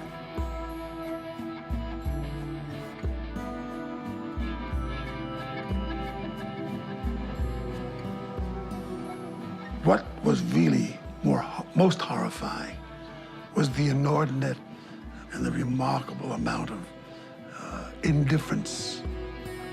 I was deeply preoccupied with the question, how do we fix this massive tragedy? And Harry said, let's get busy. Let's find a way to get involved, like he did with everything else. But he was always like that. You know, he was always, let's do something. Stevie and Michael and Lionel were here. So we're just getting ready to cut the track now. We're getting ready to cut the basic now. Harry brought the dream. And everybody came in there for the right reasons. Let's put it on the tape. Harry had every disc jockey in the world play it simultaneously. And that was brilliant. In about 1 minute's time, at 7:50, everybody in the world is going to be playing the same song.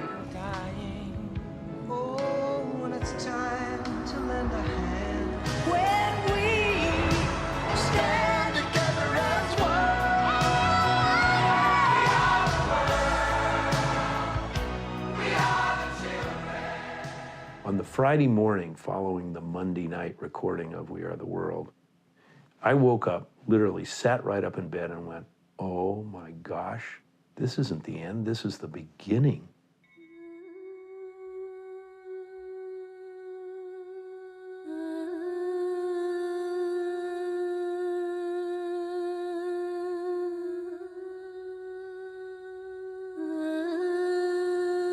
We took a gutted 747 and we were bringing plastic sheeting, tetracycline, medicines. God knows they raised a lot of money and it went to where it was meant to go. As often as I'd been to Africa, I don't think there was any way in which we could have understood the full extent of what it was we were going to be experiencing. There was a constant sense of the smell of death. The odor never really went away.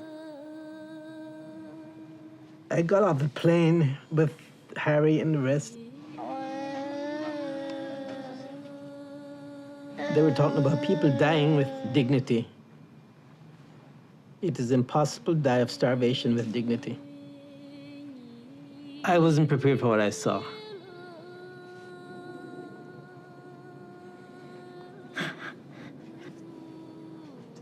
Just sorry.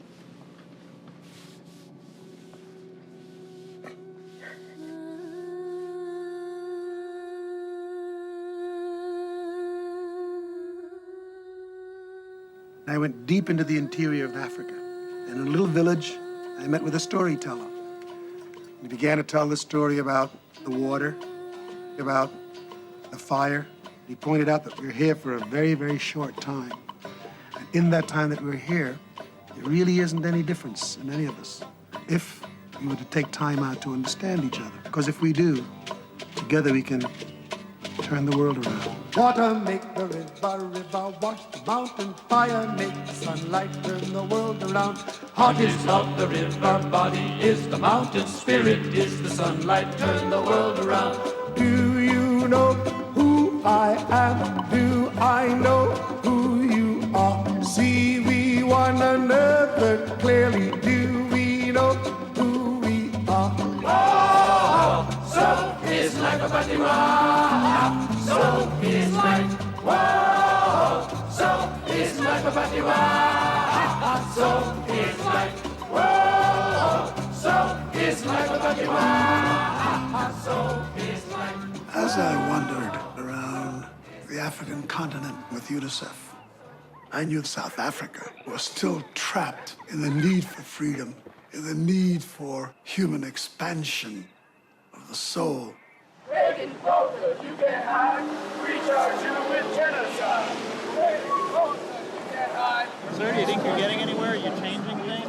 Yes, I think that, first of all, it shows that there is a willingness on the part of those of us who believe in this cause to do what is necessary to bring apartheid to a conclusion.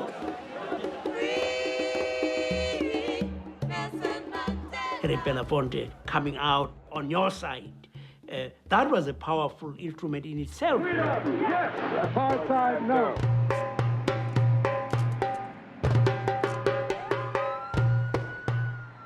After 27 years in South African jails, Nelson Mandela is a free man. I was summoned to be the official American voice, framing and putting together his first visit to America. We actually spoke for the first time the minute he stepped off the plane, landing in New York. He looked over the crowd, and when he spotted me, he recognized me with a big smile on his face. He said, "Ah, Harry boy." Comrades, brothers and sisters, fellow Americans, I give you Nelson Mandela. Amandla!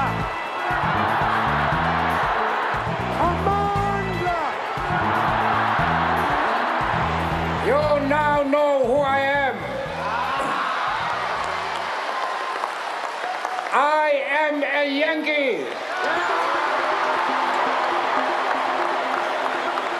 One of the things that most disappointed me was that I could not be present. In the anointing of Nelson Mandela as the first president of a newly formed democracy called South Africa, I declined the invitation from President Bill Clinton to be a part of the delegation representing our government. I found it conflicting. I was immersed at that time in the tremendous upheaval that was being experienced by the peoples of Haiti. And I think that American policy to that beleaguered island was less than forthcoming. Maybe my protest, maybe such an abstention, would have underwritten the importance of what was going on in Haiti, and with its then exiled president, Aristide.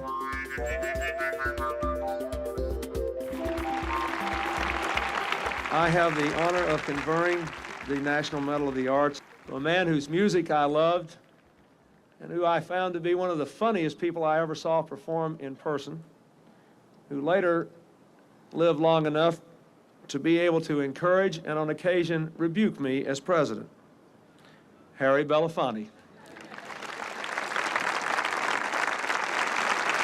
Harry Belafonte once brought tears to my eyes of laughter at one of his concerts, and later brought tears to my eyes with his passion for an event which is unfolding today, the return of President Aristide to Haiti.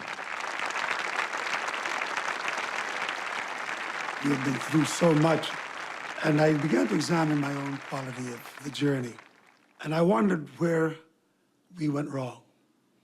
How could it be that the world is in the chaos and the disorder and the consuming violence that we're all experiencing after so many had invested so much to change that fact?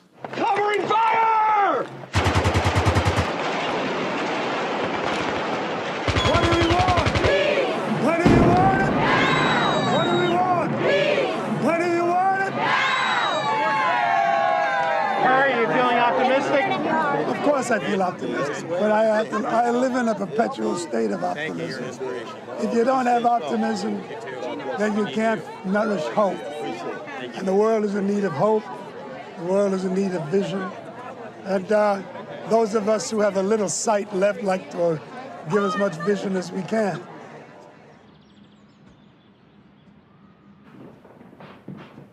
Not too long ago, I let my thoughts drift to thinking about what I would be doing when I turned 80. After all, I was in a very different place now than the life I'd known before. I'm not quite sure when love stepped out of our space, but Julie and I refused to recognize that it had gone. And in the absence of love, that space was filled with a fierce dance we had around the issue of image. It wore us down. It had to come to an end.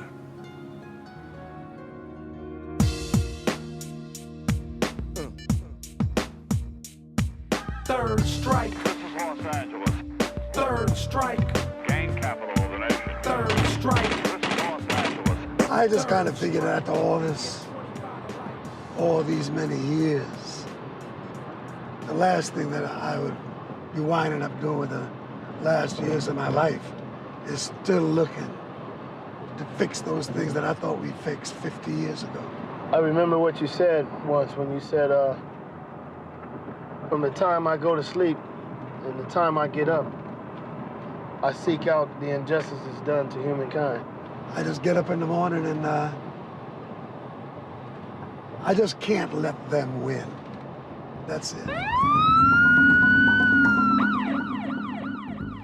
One of the ways I saw that I could be of service was to understand what Bo Taylor was trying to achieve in LA, the Bloods and the Crips and violence. What is the value of a life of a Latino kid or a black kid? There's a lot of killing that's going on, and it's almost like nobody really gives a fuck. Nani Alejandro's, what he was trying to do was bring peace among the Latinos. Think about all that madness, put all that pain, and think about how we're gonna deal with the incarceration of our young people. And I began to listen to them, live with them, move with them, go inside the prisons with them. Is there something that can show the humanity of those who got caught in this criminal game, those who got caught in this social trap? Well, I've been lied on, cheated, talked about, mistreated, I've been used, scorned, talked about, so as born. I'm stuck in the rain, searching for shelter, and it seems I can't find a place to escape the strain. I'm stuck in the rain, we need us a helper, someone to see us through this hell on earth that ease the pain. I'm standing here with the big man, Mr. Geechee Dan. Every day. I knew he was coming. Every day I have blues.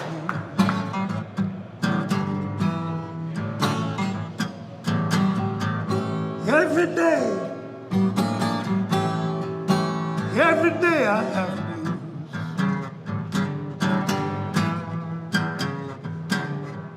When you see me coming, baby, know it's you I hate to lose.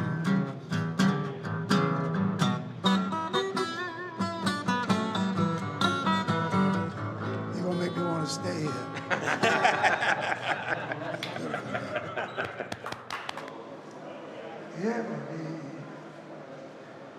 Every day I have a blues. America has the largest prison population in the world. And the vast majority of this population is made up of young men and women of color. This fact confounds me. All my life it has been the wisdom of the elders that I sought to guide me. And now in this time of deep concern, I go where wisdom resides. Oh, yes, sir. Do you still remember me? Oh. Very good. How do you see the future with our children and where we're going? Have we done what we should have done to our young people in order to make sure that their ideas correspond to what we think they should be? And in many respects, we have failed. We all had high hopes with our children and where we're going. I'd just come back from the meeting with Nelson Mandela when I saw on the television screen a breaking news story. I saw a 5-year-old girl being handcuffed and eventually shackled. Her charge was that she had been unruly. I was caught with how immoral this picture was. What had we come to? What is going on here? hundreds and hundreds of children have been consistently incarcerated, have been consistently handcuffed. Hold her hands. That's our child. And that child is in terror. Guess what? And we have no right to ignore that and to get distracted. And so I've called a meeting, the gathering of the elders, to talk about the conditions of our children and what they were facing. The list was vast, with popular profile, politicians, civil rights leaders, ministers. Our children need you. They need us. They've been waiting for you. I think we're here because we should be waking up to the fact that incarceration is the new slavery. And the pathway to political and economic disempowerment of the black community. One speaker after the other got up and spoke with passion and clarity. We started talking about the children, and that's what we're about. And I say, well, what do we do? Over the years, I've come to places like this so many times. And I leave without an assignment.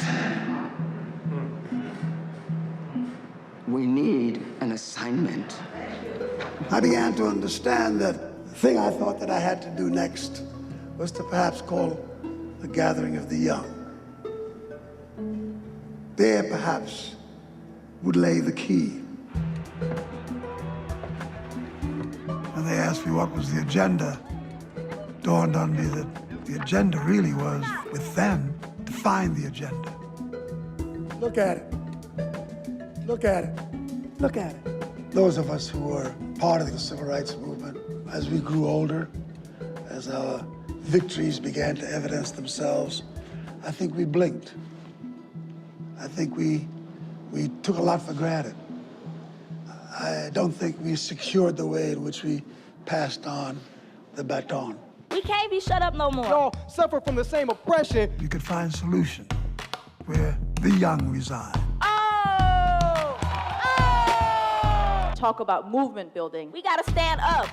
Stand up. This is not just about Mr. B bringing us here together. It's about us having personal responsibility. What are we going to do? These young people spoke truth to power. This is where I define myself.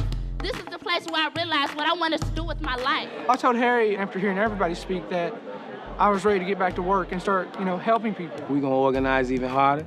We're gonna hit the blocks even harder. We're gonna knock on some more doors, talk to some more policymakers. It's not us that we're representing, it's the youth and the voices of the youth that can't be represented here because they're locked up. He's starting a prison movement. And it's a movement that's necessary because what America is in the process of doing is criminalizing poverty. So in the name of Martin Rodgers Delaney, that's right. In the name of Elijah Muhammad, that's right. In the name of Dr. King, that's right. In the name of Rosa Parks, that's right. In the name of all those who are not here with us, it's nation time. Nation time. It's nation time. Nation time. It's nation time. Nation time. And the clock is stuck on now or never. We all began talking to one another, taking our commonality of youth and putting it in a space where it could begin to mold a great sense of future. In my recent years, I looked beyond our borders and saw young people all over the world looking at how much we in the world in struggle are really in need of each other. What will help satisfy the journey we're on is for us to come to know more about each other.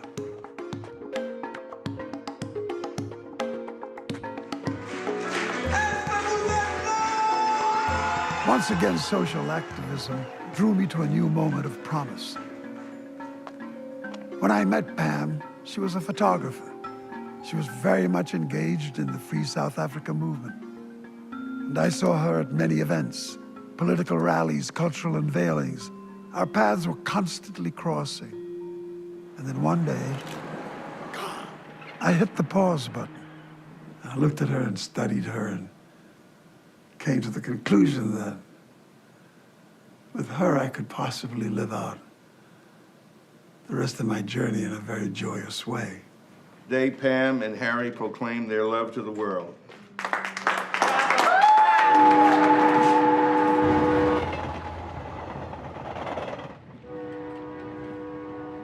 I try to envision playing out the rest of my life in a place of luxury, almost exclusively devoted to reflection. But there's just too much of the world to be done.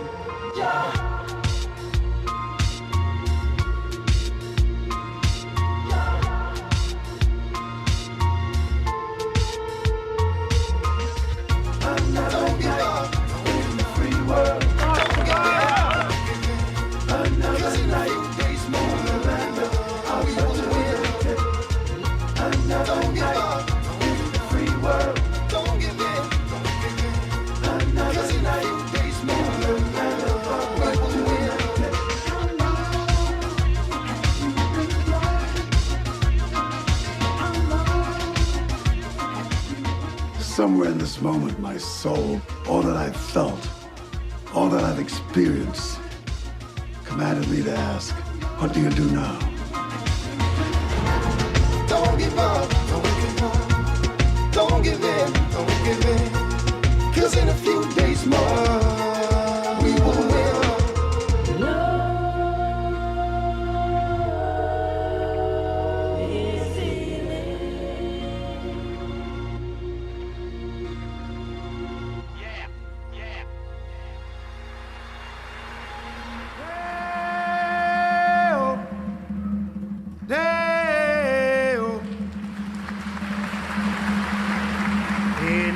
Come and me want go home.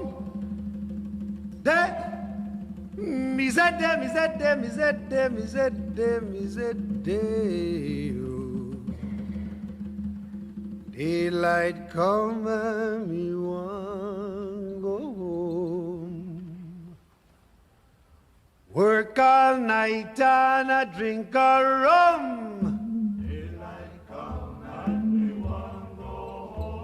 Stack banana till the morning come. Daylight come and we want go home. Come, Mr. Tallyman, and tally me banana. Daylight come and we want go home. We say, come, Mr. Tallyman, and tally me banana. Daylight come and we want go home. Live 6 and 7 and 8 and bunch. Daylight come and we want go home. We say 6 and 7 and 8 and bunch. Daylight come and we want go home. Day, we say day, oh. Daylight come and we want go home. Day, we said them, we said them, we said them, we said them.